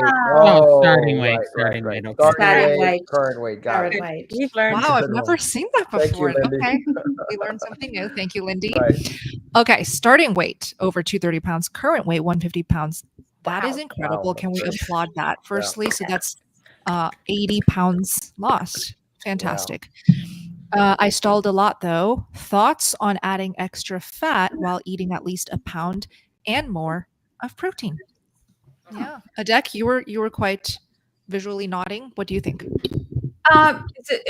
Is she asking this to break the stall, or I'm assuming so. Yeah. I know about Lindy that to actually go break the stall is to prime again, right? Yeah, I had to prime and decrease the fat because I was restricting fat quite a bit, and then I lost a lot of hair and had quite a few complications with that. So adding the fat, and the scales kept dropping for me once I broke that stall. having the increased fat, I was still losing weight. So yeah, don't believe the fat makes you fat. It doesn't, or didn't for me. Yeah. Awesome. Yeah, for sure. Todd, any thoughts on this? Adding more fat for breaking the stalls? Yeah, I mean that did. I've never, just eating more in general for breaking the stalls definitely helped. But I did go through a period which was kind of crazy. I was talking to another carnivore that is pretty meticulous at tracking, and he did make a good point that he believes that when carnivores start to heal, they become, their metabolic process for gluconeogenesis becomes more efficient, and then all of a sudden they can kind of get in a stall because they kind of spike their insulin quicker. And so I did have that happen to me, and I had to up my fat to 2-to-1, and that definitely turned some things around. I'm trying to think how it did with my stall. I think it was just the fact that I added that, and plus I was eating more. But for me, it's always been priming that's really pulled me out of a stall. I mean, I just did it just 5 weeks ago. I had to reprime, and right now I'm dropping weight again because I stalled and did a 5-week reprime, and I gained, for everybody that's worried about the weight gain, I gained 40 pounds in 5 weeks and I started from a huge, point of 700 plus pounds. I gained 40 pounds in 5 weeks, and 34 of it's already off, like in 1 week, of fasting. So it's not real. It's just fluid and nonsense, So. And I'm going to say it again. I don't see a stall as something negative. It's just your body taking a break, and using priming and eating more is to gather more nutrients so that it can be strong enough to go, further to go back on the fat loss process. Yeah. Exactly. Yeah. So Tammy, let me put up her follow-up comment here. She says, after listening to Raymond and Bella, I do feel better. Just mixed messages with older women. Mixed messages will be common in any community, because again, there's no one size fits all. That's why there's mixed messages. What works for one woman is not necessarily going to work for Adek or Lindy or me. But I think an older woman. Look, I'm fine. Oh, are you? Share how young you are, Adek. I'm going to be 14. I'm 49 now, but I'll be 50 in the end of the year. Yeah, you're pretty much 50. Look at that. That's not an older woman, but okay. Well, everyone's saying, you just start deteriorating, and there's this kind of age. They're like, by 40, right? Yeah, just getting better, aren't you? I hope so. Well, keep us posted, Tammy, and see what works for you. We'd love to know. Okay. All right, so that is for this, and then why am I sweating so much? A follow up to this. Okay. Why am I sweating so much? I just started 2 weeks ago. Congrats. And I'm doing well, I guess, but I'm sweating so much. I'm from Canada. Okay. Welcome to the live stream. Meat sweats. They're pretty common.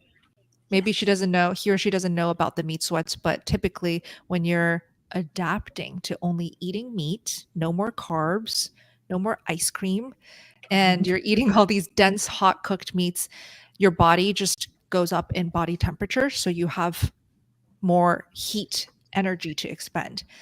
And so some people will sweat. Some people will just feel warmer, not have cold hands even. It comes out in different shapes and forms, but I definitely had meat sweats, intense meat sweats. It was just a sign that like, wow, this is incredible protein and fat coming in. Let's use it for energy. Let's like utilize these amazing nutrients. Dr. Phil, I'm sure you can explain it much better. Oh, you're doing great. I like the meat sweat stuff, and it's great. I don't have anything to add. Yeah. Okay, so it's totally normal, Raymond. Yeah, I want to say about meat sweat. So think about your metabolic rate going up. So it's just on fire. So this is great if you're trying to get calories just consumed, if you want to call the word calories. But they say that there's a thermogenic effect on meats compared to carbs, especially. Yes. It also takes a lot more to digest your meats than it would be, say, carbs. So a little of that extra works makes the engine burn a little bit hotter. Don't worry, this is not for a long period of time. This is just for a short period of time until you adapt and your body just gets a lot stronger and a lot better. And then I hardly get it anymore. So, but it's nice to have it. Just see it as like your body's waking up finally. Yes. Yes. Yeah. It's alive. It's alive. Yeah.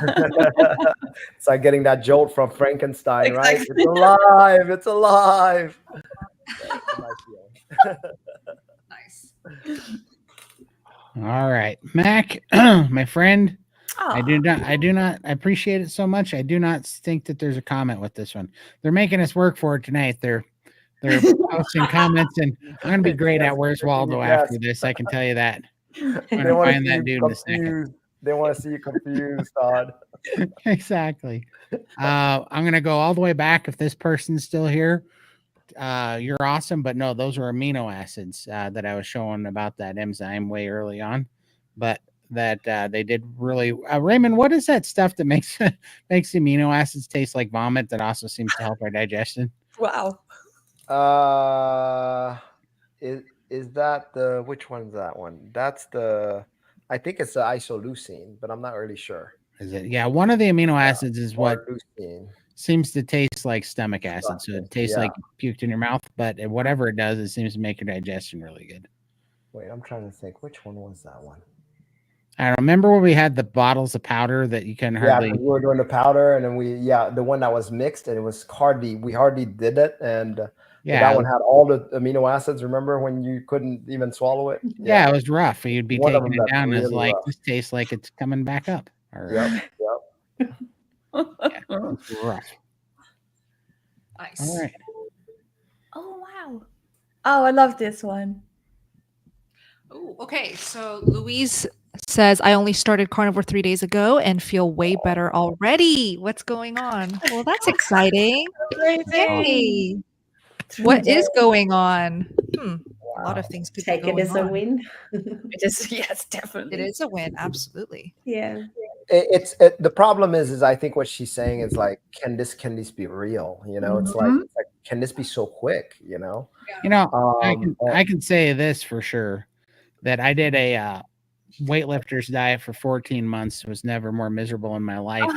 And I accidentally found carnivore because I ate 4 ribeye steaks in 4 days and felt better than I've ever felt in my life. And I actually had to go research it. So it can get that good. It got so good for me in 4 days that it made me Google it, going, why am I feeling so much better on ribeye and butter, that I'd never heard of the carnivore diet before? And I had to go look. I never heard of keto before. And I had to go look because I'm just saying that was almost a blind trial, because I didn't have any preconceived. It was literally the food that did it. And I had to go look because it got so good. It lifted depression, anxiety, lost like 11 pounds or something in 4 days. And my body felt better. I had energy, it was crazy. Yep. Bella, didn't you say, I remember you said your first bite. I wanted to say that too. Yeah. So that's what I want to hear, how amazing that even first bite was. Well, when you're deprived of animal foods altogether for 6 years straight, when you eat anything that comes from an animal, you feel it immediately. Like the second that it's in your mouth, you feel it. Okay. So I just felt like I went from seeing life in the world from black and white to in color. I just felt like I was finally back to life. I was living as a zombie as a vegan, and then I just came back to life, functioning properly. So I felt it in my mental health. I felt it in my satiation, my mood, my physical wellness. So yeah, a lot of things could be happening, Louise, and we're very, very excited and happy. Adek, you felt that too, right? Oh, first bite of ribeye, it was euphoria. It was just like this huge rush went through my body on the first one. That's a good word to describe it. Yeah. So cool. Todd, shall we go on? Yes. Ooh, okay, wait. Looking at Todd's face, I can tell. Do we have trolls? Well, not a troll, but Ricky's got me here. I like this comment. He said, "Remember farts, y'all? Those were the days." No, carnivore so fart. Sorry. Yeah, well, That's those right. were the old days, all right. He was reminiscing. Yep, reminiscing. That's awesome. Sorry. That's funny. That's funny. Yeah. Oh, wait, a question for everyone since Rick brought it up. Put it in the live chat if you're in the live stream right now or watching the playback. Comment it. Do you fart right now on a carnivore diet? Like, would you say you fart or maybe noticeably less, 20%, 80%? I'd just love to hear about the changes in gas. It is so rare now that I actually think when it happens, I'm like, oh, I must be oxalate dumping. Yeah, that's right. I go through a dumping period. That's what happens. Right. When I fart. Really? Yeah.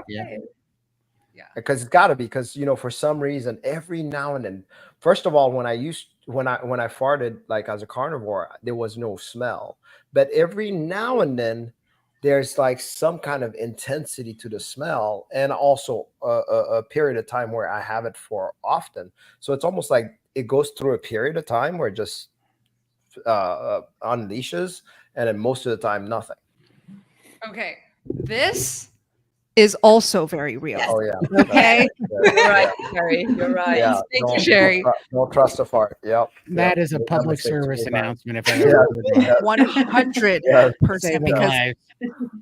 I didn't trust. I didn't even know about this. Like, don't trust a carnivore fart when I first went carnivore, and I was in class in New York. Okay, and like I just sprint to the bathroom. But yeah, it happened, and I'm sure it has happened to every single carnivore. Yeah, like, at least for once. me, it's actually like a little warmth there. But I'm like, because you think it's a fart, right? You think it's a fart, right? There's but the it's like line, warm, and there's you're like, too far. oh, is that too far? Sorry, did I cross that line? Raymond, never mind. what if people are eating? Newbies need to know, right? We all understand how that works, Raymond. I'm just saying, because sometimes I didn't realize it until there's something a little too warm, and then that was it right there. So when Todd said that was a bit too far, you didn't have to keep going. All right, let's wrap that up. Okay, before we get people to throw up. All right. Yeah. Okay. Hi, Torma. Is pork classed as red meat? I mostly eat pork, 12% burger patties, pork belly slices, and sausages. Is that okay if you don't want to buy steaks? I don't think pork is classified as red meat, even though it sometimes looks like it when it's raw. Would you think so, Todd? No, Sam Elliott. Listen to his commercials. The pork, the other white meat. The other one. Really? Yeah, it's definitely not red meat, because I think only ruminant animals are red meat, right? Yeah. So, well, I have eaten warthog in South Africa. It would look really, really red. Really So I'm not sure if that's. Actually, I think it is red meat, because I just looked it up. It says it's classified as red meat. This classification is based on the color of the meat and its myoglobin content. Oh, interesting. But then again, that doesn't make sense, because chicken is definitely white meat, but it's got myoglobin. So I don't know. Yeah, but when you cook it, the meat becomes white and the myoglobin drains out as red. So it's the myoglobin denatures very easy when you cook chicken. That's why you see those juices, red juices that run out. So, I mean, most people think it's undercooked chicken, but it's really myoglobin that runs out and makes those red juices. So, but I agree, pork is a red meat, and you really should, as a carnivore, pay a lot of attention to red meat versus white meat. Pay attention to ruminant versus non-ruminant, because that gives you a better idea of what your body prefers. And you can eat any meat you want. I mean, fish, chicken, any kind of poultry, pork, beef, but you may find one class, like non-ruminant animals, you have issues with, or you get palate fatigue on for a while. So I wouldn't worry about red versus white. I'd worry about eat what you like and does well with your body. Exactly. I love that. Well, let me ask everyone in this live stream and watching, comment what you think. Is pork red meat to you? Yes or no? Let's keep going. Hi, Lee. How can I be producing ketones and still have stupid high insulin level? Oh, okay. So the level that Lee has is 25.56. So high insulin levels are indicative of insulin resistance. And the body is kicking out more insulin because the insulin you're making, the muscles aren't responding, the insulin receptors aren't responding to it. So over time, those ketones and switching to a fat metabolism will help you to cure your insulin resistance. And I saw someone in the chat who was trolling who said, well, don't you know that fat causes insulin resistance? And that's actually not true. Insulin resistance makes you fat. It's not that eating fat causes insulin resistance. Of the macro proteins, which is protein, fats, and carbohydrates, fats are the only one that do not impact your insulin levels. But if you're insulin resistant, you're going to want to turn excess glucose into triglycerides and fat and store it. So that statement was kind of a misunderstanding of human physiology. 100%, because I was 700 pounds and I was not type 2 diabetic. I was pre-diabetic, but I didn't cross the line even at 700 pounds. So give yourself more time, and with time, your body should get more and more fat adapted. You'll have less need to be, and you may actually find that you do better on carnivore than being keto, because you may need to cut the amount of carbs you're eating down even lower and do some intermittent fasting. And if that doesn't work, do some 48-hour fast. But give your body time to heal. Perfect. But a ketogenic diet can be anything less than 200 carbs, but some people need 100 carbs. Some people need 50 carbs a day. 20. I'm talking grams. Some need 20, some need 10. And some people like us on this call, we're all around 0 to 2 probably a day. So, but know thyself and just keep cutting down the carbs until you find where your sweet spot is and can get that insulin down to single digit levels. Awesome. For sure. Hi, Bill. Bill says, does the carnivore diet have any success with prostate issues? 63-year-old male with diabetes, been on this diet for a little over 2 months, completely off my insulin now. Congrats. But prostate still sucks. Raymond, do you want to start? Oh, gosh. Well, I mean, for prostate health, that part, I don't know. I don't think I ever had that issue, but I did have ED, and that helped a lot. So obviously that upped my testosterone to the point where, right now, still trying that goal of trying to act like a 16-year-old, but other than my personality. But, I'm pretty doggone close on that part. So I'm very happy with the levels that it went up to. So if that works, I would think that would help the prostate too. Yeah, and we just did a men's health call internally on Steak and Butter Gang last month on prostate cancer and talked about prostate health. And there's no doubt that there are several things that can go wrong with your prostate. One is prostatitis, which is a chronic inflammation of your prostate. And that obviously very rarely needs to be treated with antibiotics, but sometimes does need to be treated with antibiotics if you've had a tender swollen prostate on exam. And the enlarged prostate is due to benign prostatic hyperplasia, which is an outgrowth, which is also an inflammatory process.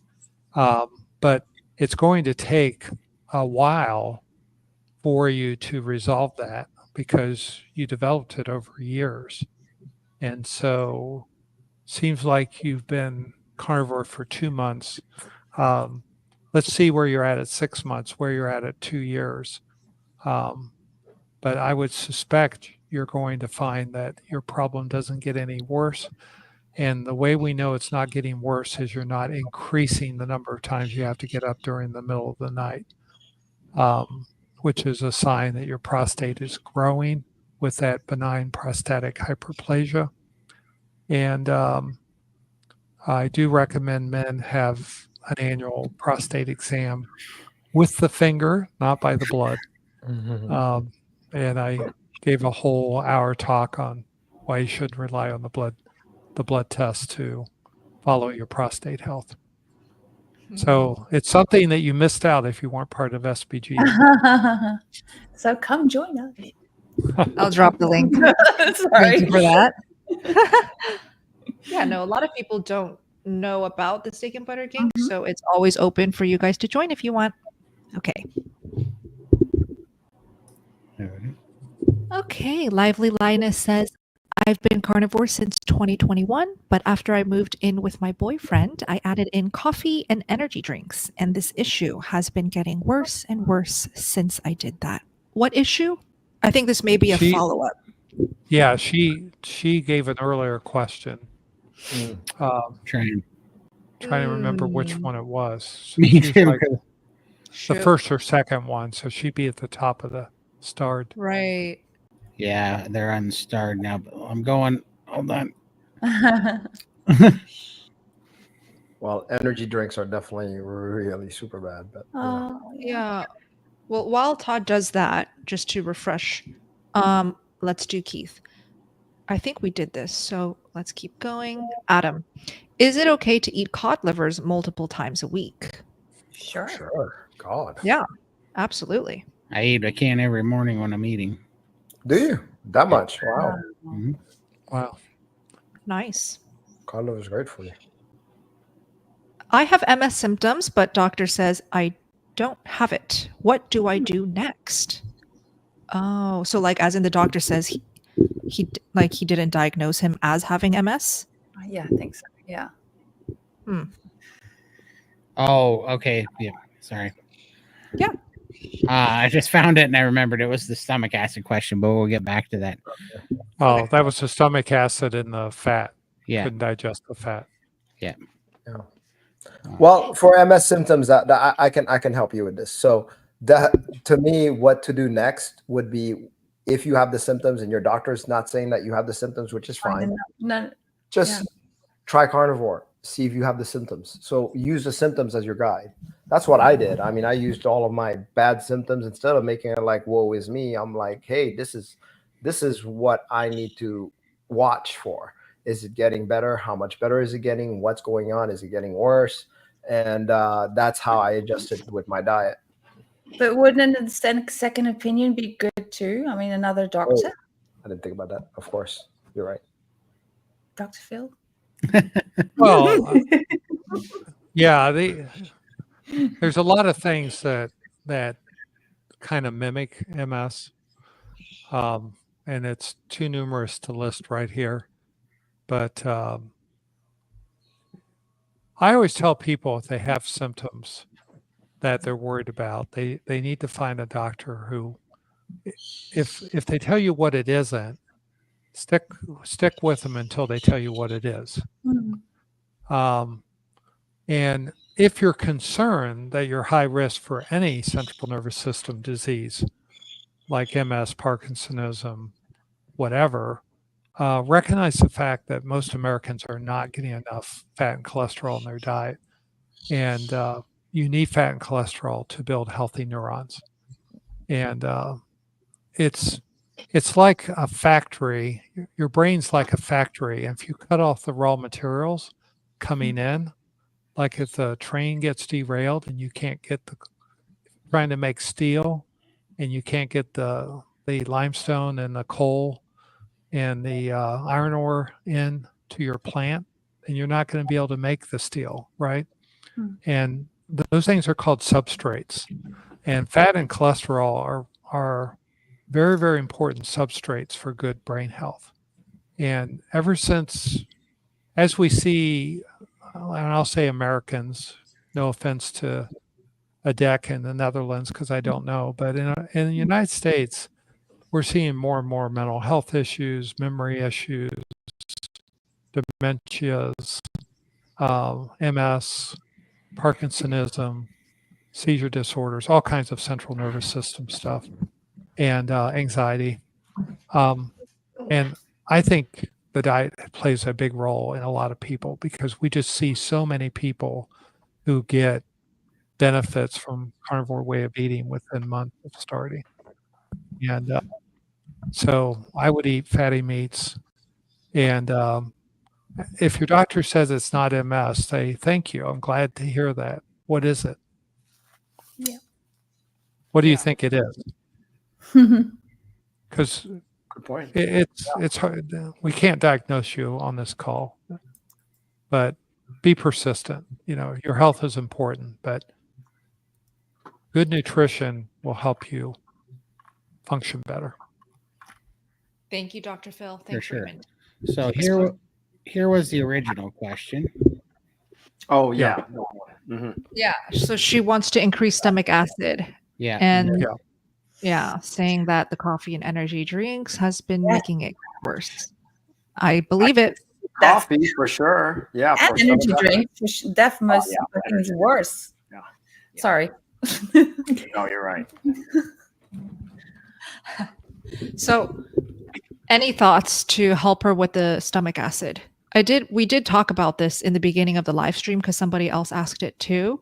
And Todd, didn't you talk about the amino acids for it? Amino acids, yep. Yeah. Yep. So we recommend that. What else? Adek, you said eating beef, red meat helps with stomach acid. Yeah. I know it's going to be tough, but I would cut those out first, cut out the poison first. That's one of the most, I hope you can, coffee and energy drinks. Definitely. Yeah, coffee, even decaf coffee is really hard if you've got a stomach acid issue. And the energy drinks have a lot of caffeine in them. So, that's definitely something I would give yourself 30 days off and see if you don't get better. Okay. Perfect. Let's see here. Micah, I'm going to put this up. I don't see a comment from you, and I went back pretty far. So if you have a comment, definitely put it in there, and I'll grab it. But thank you, Micah. Yes. Yeah. We're glad you're here. Thank you so much. Thank you, and welcome to the live. Do ask a question. We would love to help. Thank you so much. Thank you, Micah. There we go. I'm going to keep looking. Okay, so I'm 57, Keith says, and I've been lifting for years. My strength keeps increasing, but I am not losing weight. Is that a problem? Weight loss is my goal right now. Okay. So Let's not start. What? Say that again? I would love to have, I hope you can change your mindset if that, and to make the weight not your goal, but your inches that goes off. Yeah. And not only that, strength increasing, muscle is going to weigh more. So with your strength increasing and you have a weight loss goal, that one's is it may not work like what you think. So like Adek says, I think looking at the inches on the waist or, taking pictures even. So even if inches don't go off, maybe the bloat goes off and all that good stuff. But I really don't like the scale. As a matter of fact, there is one tip you could do. You could stay off the scale. That's one great tip. That way, at least it promotes less anxiety, which less anxiety, less cortisol, the more chances of actually losing that weight that you want to lose. Yeah. Todd? Yeah.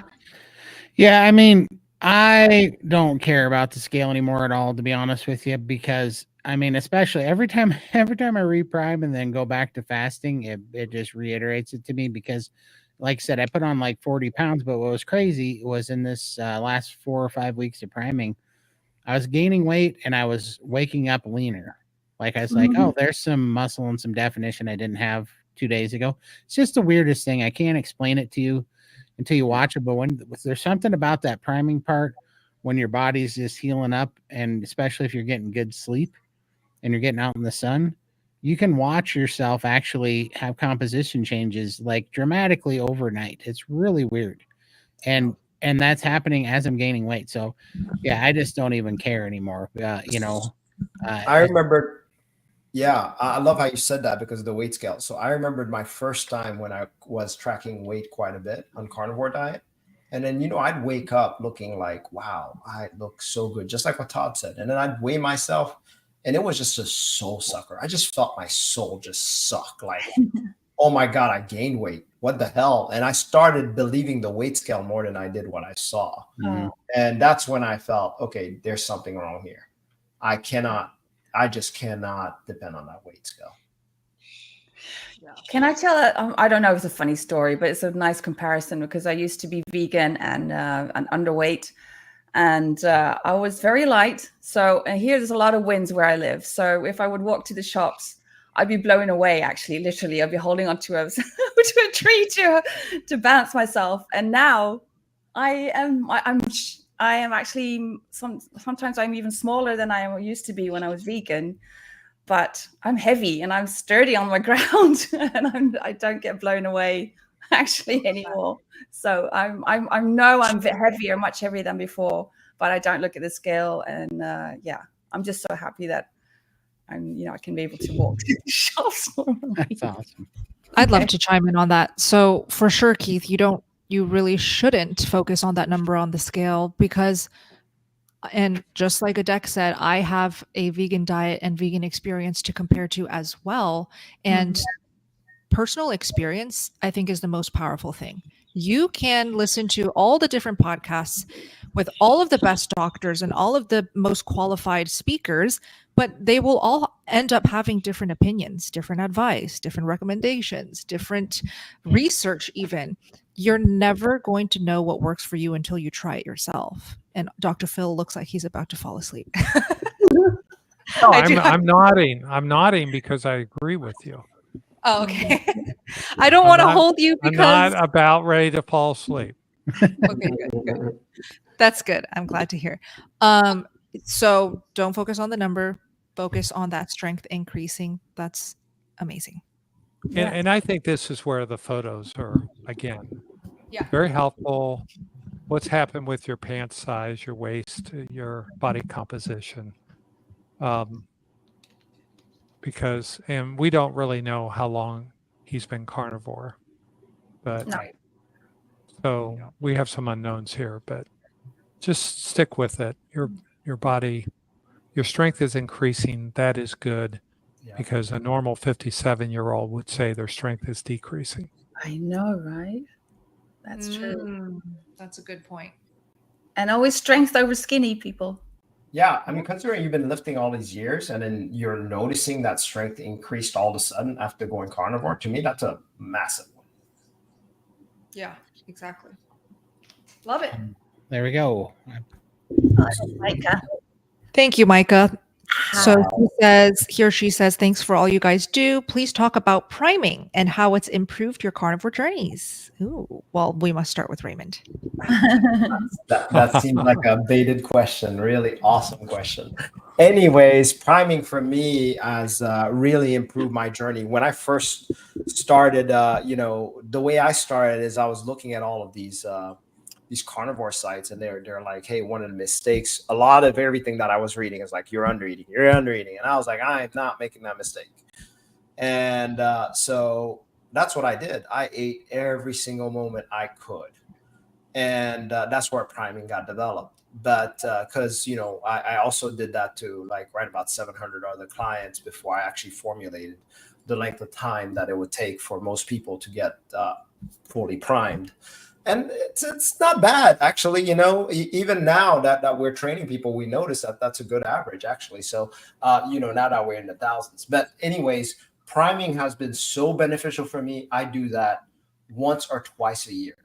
I go back to it often because I notice that I can deplete myself very easily, even on just doing normal carnivore without fasting, but definitely when I do a fasting cycle for sure.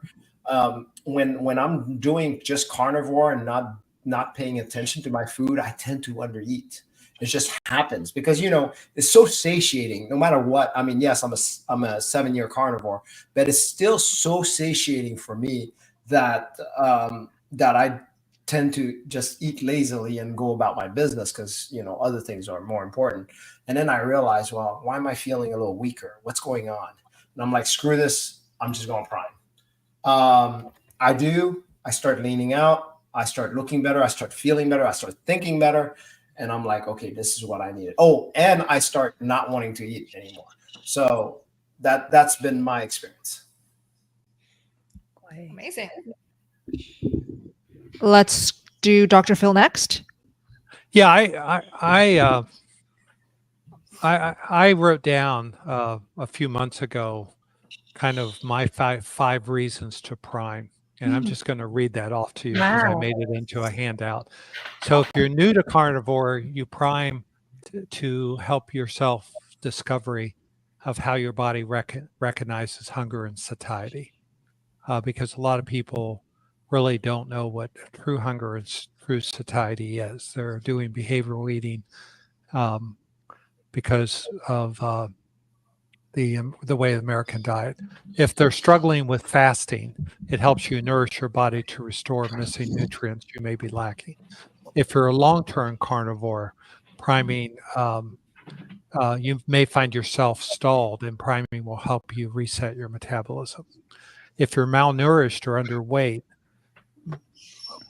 priming helps you fill up your tank with nutrients that are found in beef, chicken, pork, and fish, and not in supplements. And it creates a carnivore foundation because when you're fully nourished, you can do cycles of feasting and fasting and better take on the stress of everyday life. So, and I was an undereater from 2016 till 2023, was carnivore for 3 months, went to Steak and Butter Gang because I wanted to get better results. Initially primed using Raymond's protocol, and it totally reset my metabolism, allowed me to totally reverse metabolic syndrome in my 4th month of carnivore, which means metabolically I'm much more healthy. And I, like Raymond, prime frequently. So I primed in May of this year again, after having primed in October last year. And right now, during the hurricane, I was going to do a different strategy, but I've basically had to fall into really heavy 2 meals a day and eat more while I'm doing cleanup for 2 hurricanes in a row in Florida. And the most interesting thing is I'm 67 years old, and I've not had the normal muscle aches and pains that I would have when I'm spending 5 hours a day cutting down limbs and stuffing lawn bags and carrying fallen branches out to the front of my house, which is about 200 feet. So it's like incredible. So just share my personal experience with it. Amazing. Lindy, you go next. Yeah, well, priming for me, that's what gave me the off switch with food. I find the meat is definitely very satiating. But prior to doing carnivore, I didn't have an off switch. I would eat and I'd be searching for the next meal. I was totally consumed by food 24/7, and that's how I reached 750, 800 pounds, whatever I was ever on the scale. So now I can't prime like everyone else. I do have the lap band, so there is a restriction. So my way of priming is to eat 5 bites every hour. And I just continue to do that for like 3 or 4 days, like a mini prime. And that just, fixes me up. It gives me that off switch, and then I no longer crave food. So priming is what helped me with cravings and just giving me that off switch that I never had before. Wonderful. Yeah. Adek? For me, I think primal was more like a mental thing for me because I was so afraid of eating.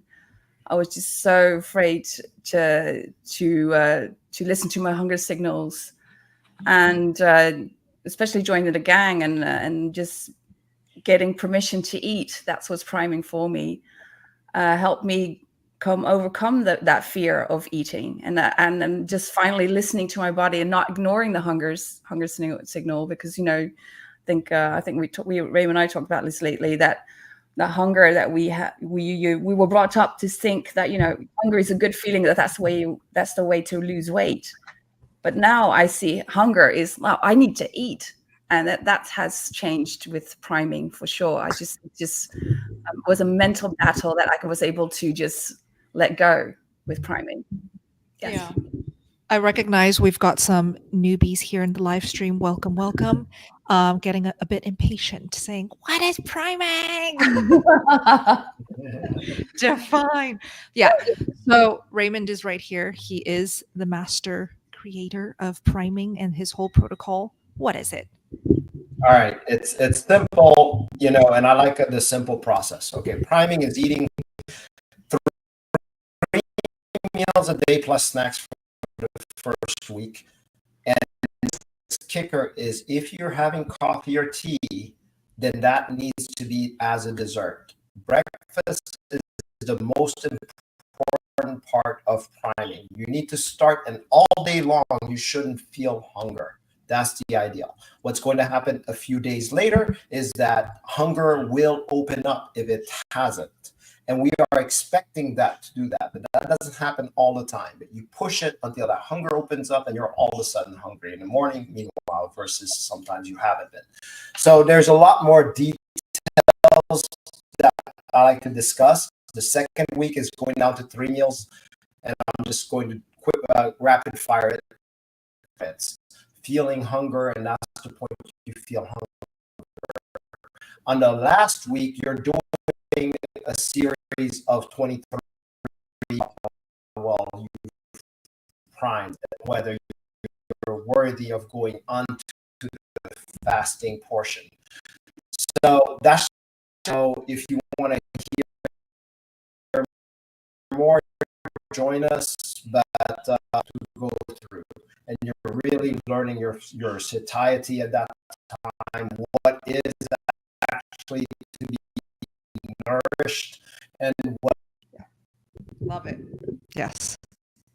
Todd, how has priming changed your journey? Yeah, well, it was a hard sell, because it's hard to tell a guy that was 700 pounds that he was malnourished, not eating enough. So,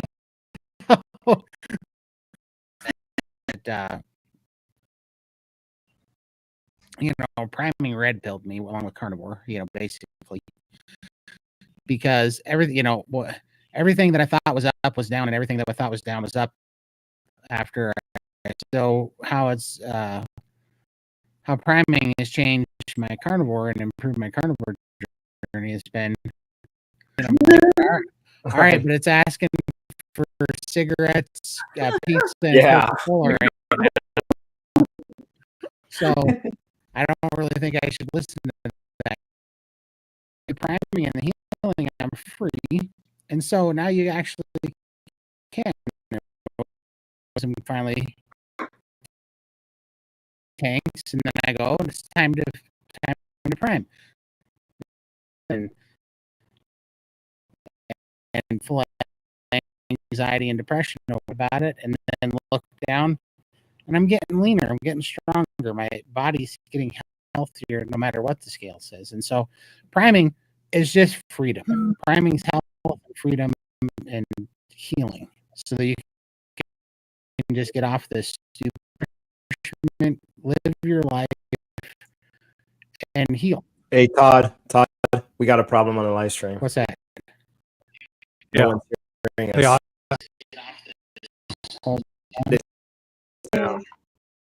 That's what they're saying. Well, so I'm seeing tons of comments. Yeah, it's still going, but we're seeing a lot of people frozen. Into fiber optic. So Okay. a little bit of lag, and you guys can hear me and see me, right? No, you sound great. That's the thing. the thing. Let's all listen here. So the update is, I think us here in this live stream room are not.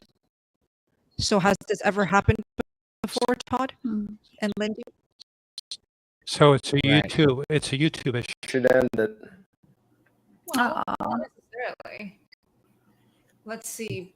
What can we do?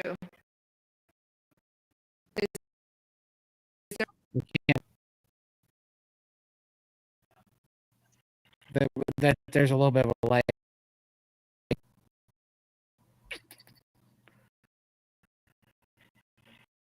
Todd, I'm trying to. who is there like a single host of this live stream right now? No, it doesn't work that way. However, I do think If we restart the live, that's not ideal Okay. because then we have to restart right. the live chat and the playback. Maybe We could end it. yeah. I mean, dang it.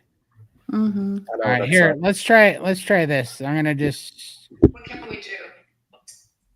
Why don't we?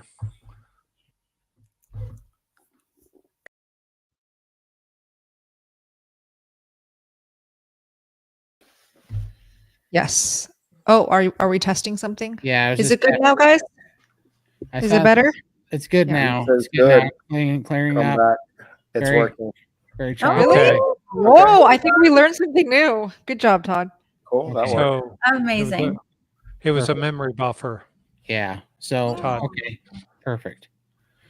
All right, we're back. Sorry. I forget where we are, but priming. You were talking about priming. Yes, you're Well, priming. here's the thing. So I was keeping an eye on the chat, and apparently this little choppy issue started when Raymond began defining priming, which must be so frustrating for the live streamers. Just when he starts defining, that happened. It's kind of funny, actually. Okay, So they what- said priming. Raymond's got to go again. Oh, okay. Let's All do right. it again.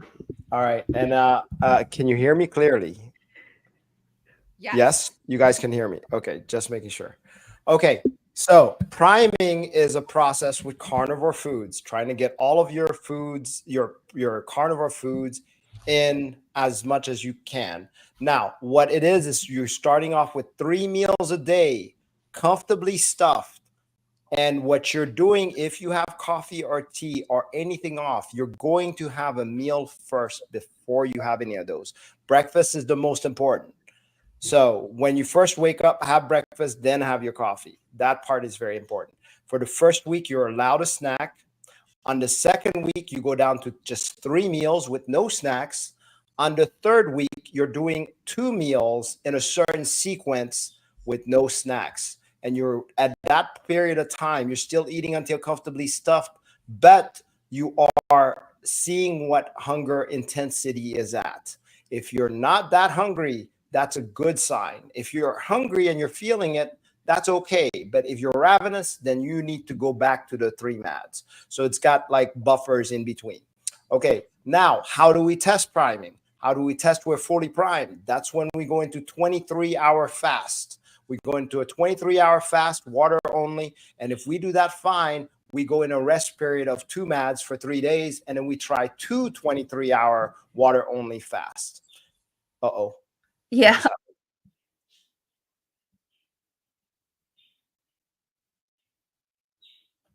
Wait, what are we doing here? I just got confused. She's letting you talk because she pulled this. She's just letting you talk. Oh, okay. Well, and that would be finally what I consider. If you pass that, then you're ready for level 2, which goes into fasting portion of it. And we stair step every fast all the way up for 3 months to let you test every portion of the fast. Yeah. So, and I'll just share my own experience with priming. Great. I'm glad you guys heard that, or most of you. Hope. I do have a video with Raymond pre-recorded, no technical difficulties. If you want a reliable source of info on priming, it's on my posted videos tab, and it's labeled the weight loss hack that every carnivore needs to know. I think it was like the like second or third video now. I don't know. But if somebody wants to link it in the live chat, feel free to. We sit down, Raymond and I, and talk about priming. But priming is basically for anyone and everyone who is willing to flirt with the lines of eating enough. And a lot of people don't know that they're under eating. So that's just, that alone is worth trying priming. If you don't even know if you're eating enough or if you are maybe slightly under eating, priming will help you figure it out. There are two camps that I like to say priming really helps is the extremely undernourished or the extremely chronically stressed people who have a lot to heal, who have calorie restricted for long periods of time, who have maybe killed themselves in the gym for long periods of time, who maybe lost someone in the family and have been grieving, so maybe didn't eat very well, who used to be vegan, vegetarian, pescatarian, any type of stress that you put your body under. Priming is a reset. Priming is a beautiful nourishment, almost like a retreat for your body to just rest. Okay. And then the other camp, oh, not hearing us? Okay, it says audio and video has ceased. What does that mean? Oh, Danny, Maybe I need to go back. let me know, guys. Can you guys hear? Sorry about this. No audio problem here.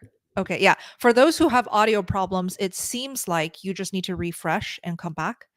And then the other camp that priming is excellent for is just chronic eaters. For example, Dr. Phil keeps saying that he was a chronic undereater and priming helped him eat enough. Did you want to talk about that a little bit? No, I just I don't. 16, I had done a protein sparing modified fast of about 500 to 700 calories for 6 weeks. Dropped a ton of weight that I gained after a heart infection. And what I found was when I tried to go back to eating normally, I did what we call today toddler calories. I was gaining weight of about a pound a month on 1,500 calories a day at 6 foot. And solution was not cutting calories. I needed to reset my metabolism. So priming helped me do that.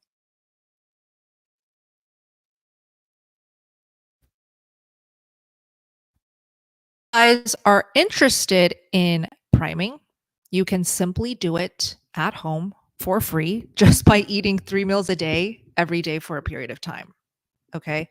And I'm going to bring on Raymond to the stage here. And then maybe let's try removing Phil. Okay. Let's say they want hand holding for priming. Where can they do that? Yes, that's a great question. So we teach priming every Monday and the Steak and Butter Gang, and we have a ton of replays on there for you guys to watch. So this challenge that Bella has created, I love teaching there. And priming is kind of there's so many questions and so many nuances to learning ourselves that that I get to be asked these questions and kind of help answer and guide people. Hey, what's hunger really like? What's fully nourished really like? All of these nuances. What's it feel like? What's it feel like to stuff yourself, or I would say comfortably stuff yourself for a whole week at a time? What's that feel like in the end? What's it feel like to have what we call food freedom, where we're just like not wanting any type of food, where no carbs, not even meat sometimes. We just would beg to fast at times. And when we go through this, what I like to call nourished fasting, it's amazing. It's not a fast where you're fasting out of like the religious fast where you fast out of torment and trying to feel like you're just looking at the clock and you're white knuckling it. It's not that type. It's just pleasant. You're enjoying the time period that you have, and you have a lot more time on your hands. But that's when we get to the fasting point.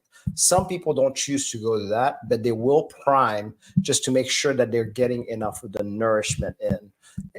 Fasting is not for everybody, but there are some people that will also try the fasting portion, and all of that is part of the Chisel Master Course.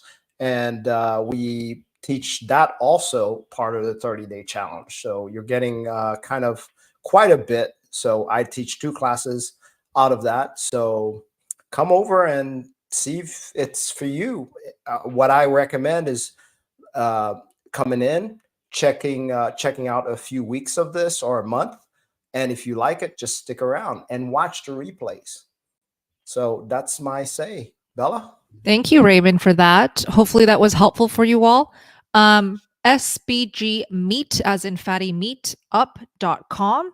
You can just type that into your URL and you'll be able to join any of our monthly challenges if you would like. Do you have to? You don't. You can just eat 3 meals a day starting now for free. But Raymond does have calendars and schedules, guides, weekly classes that you guys can join. And also the community is amazing. I love all of the members in there. A lot of them are watching now. It's just a wonderful family to be a part of. I've also linked it down below in the description box. Awesome. Yeah. Did I miss anything? Yeah, I want to say, okay, as great as the program that, I teach is for a lot of folks, one of the biggest things that I like about Bella is the community. Okay, it's the community of seeing all of these like-minded folks cheering each other on and feeling like we have a family here. In my real life, I don't have any carnivores in real life, so it's really nice to connect with other carnivores, having other like minds, and that really, really helps me to have a sense that I belong. I'm not doing something weird. I'm not doing something crazy. I feel like, hey guys, you got my back, I got yours, and it's like we're this rare wolf pack out there. But technology has given us the ability where we can actually meet with each other and talk to each other. So to me, that's the grand part of it. Yes, we get to learn more. We get to learn more about ourselves, learn more about carnivore, learn more about other experienced carnivores. And also we get to the point where we want to teach others. This is what community is about. So I want to say, if you're really wanting a community, and that's the reason, the lesson is just kind of like ice, I don't want to say icing, but gravy, butter on the steak kind of thing. Oh, I love that. So I see a lot of comments in the live chat that I really want to feature. I feel like I get swept away by all of these questions in the live stream, but really my favorite part of these live streams is interacting with you guys. My family, my community members.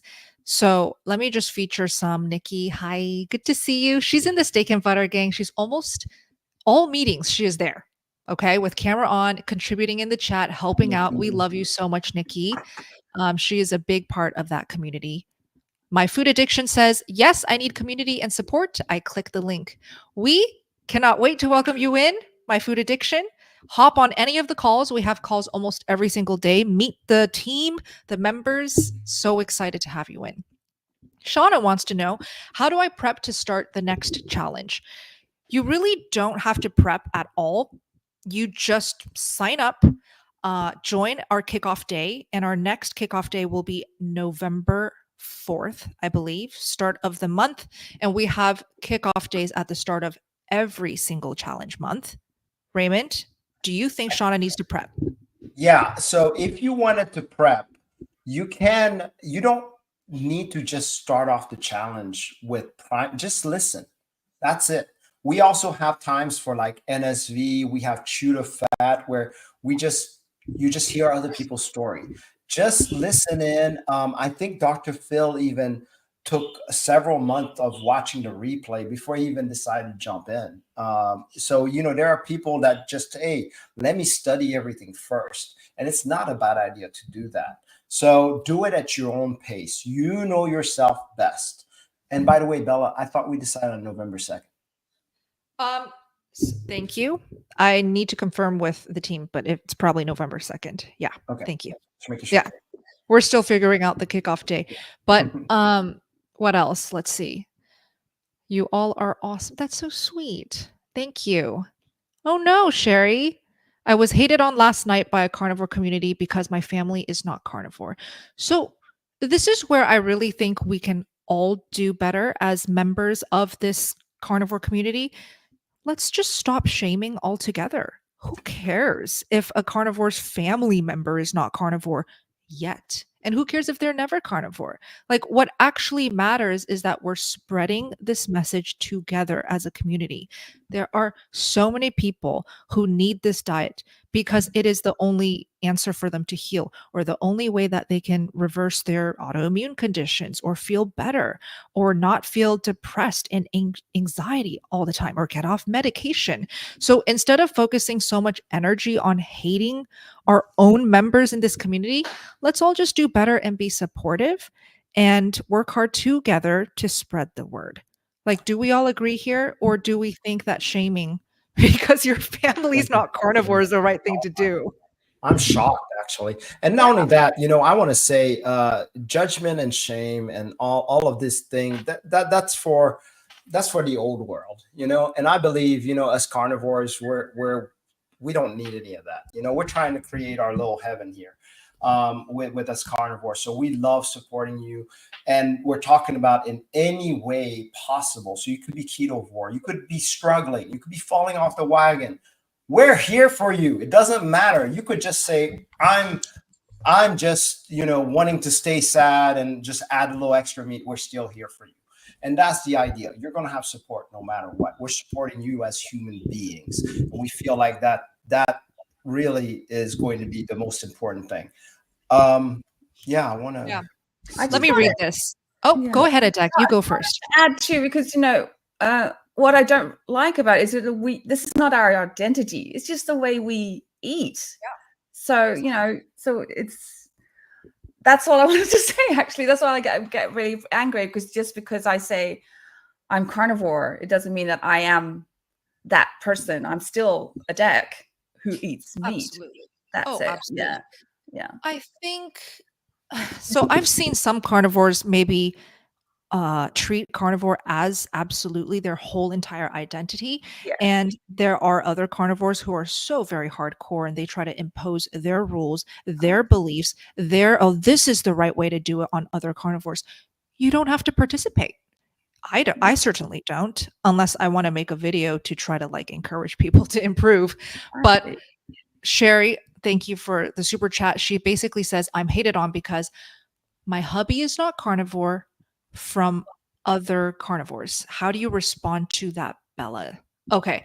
So are you saying that you're getting hate because you are carnivore, but your hubby is not carnivore? If that is the case, you don't have to respond. That's my best advice. Just don't respond. Don't let those types of negative comments, negative energy get to you, right? It's really up to your reaction.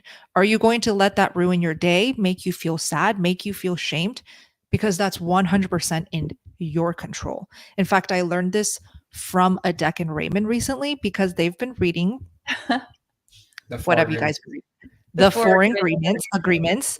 And do you want to maybe, because I remember when we hung out that day, you gave me a little summary of what you guys have been reading and discussing. And we were talking about how to deal with maybe naysayers, not really on social media, because at this point, for me personally, naysayer comments, I get excited because it's oh, carnivore diet's still relevant. That's for me a really good sign.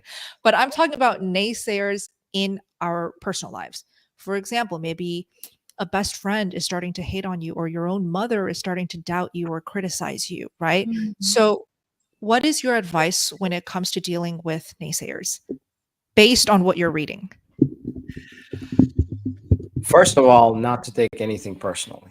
That's the biggest part. I love the 4 agreements. So first of all, the 4 agreements, just for those who are not in the know, is be impeccable in your word.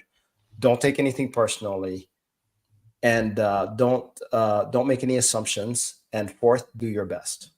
So when naysayers will come about, and let's say I do take it personally, automatically, the reason I'm taking it personally, it's obviously something with me.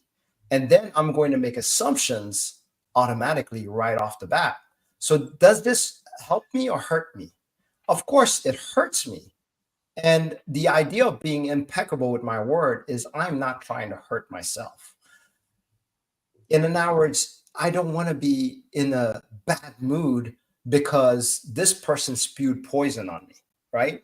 I'm going to try to make myself where I have a shield where it's like, oh, go ahead. I think there's a saying, like a little children rhymes. I am rubber, you are glue. Whatever you say to me bounces back at you, kind of thing. And that's kind of the same idea. We are not going to take it personal, and whatever it is, that's on your court.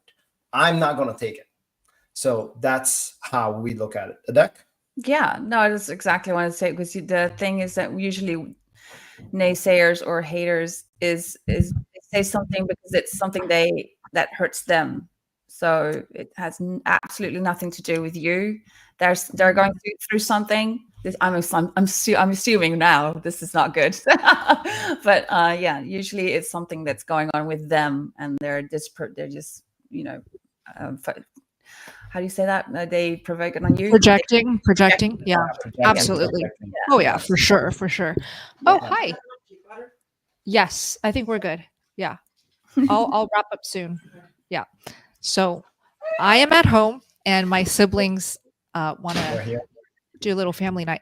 So can I just ask you real quick, Bella, because about for the late, what's her name? Sorry, I didn't look, but she's asked. Your husband wasn't carnivore in the beginning. Did you get a lot of haters because of that? Oh, absolutely. Yeah. I could, we should do a whole live stream just talking about this if you guys want.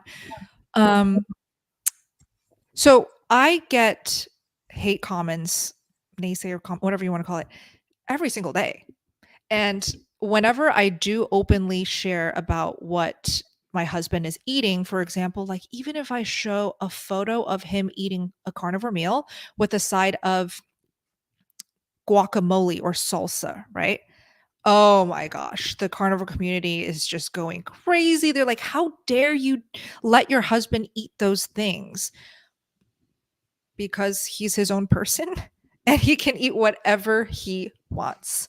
So if anyone is trying to, Sherry, love you very much, control your husband's diet, that's quite a reach, don't you think? You don't have to let them get to you. And certainly your husband does not have to listen to strangers' advice and recommendations. Yeah. Anyways, I think that's enough for the Sherry's comment. But I feel like we could talk about this all day, And also, I do want to say that I don't support shaming in any of my communities. So whether it be the YouTube live stream community, in the live chat, in the Steak and Butter gang, in the Zoom calls, under the comments on my YouTube channels, although that's a bit harder to control. If you guys see shaming or bullying in the live chat, please let me know. Put attention on it so that we can kick the person out, because I really cherish these live communities that we're building every single week by doing these live streams. And I do want to keep it a very safe and open place where shaming is absolutely not allowed. Love you guys. Let's keep going. Oh, Todd, do you mind if I bring you up? For sure.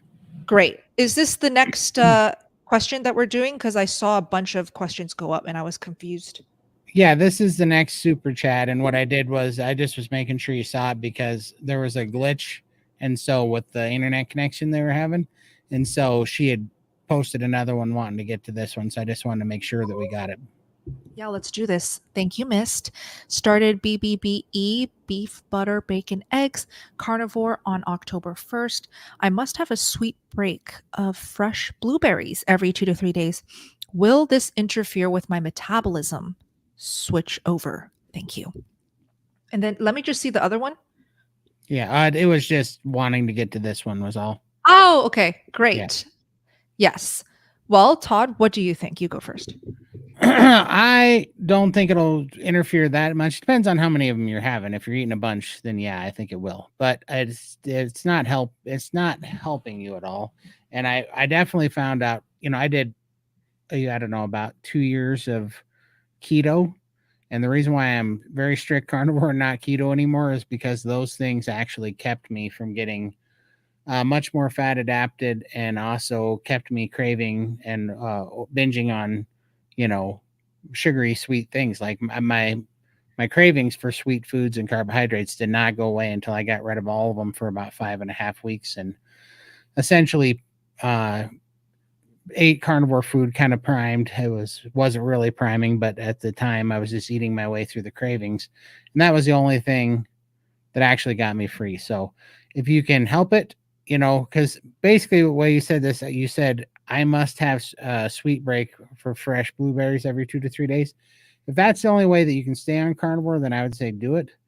But anytime I hear somebody say I couldn't give that up, that's a surefire tell that you have an addiction and you're not eating for hunger signals, you're eating for dopamine signals, So that's why as soon as I feel like there's something I can't give up, that's the first thing I know I have to give up, Yeah, right.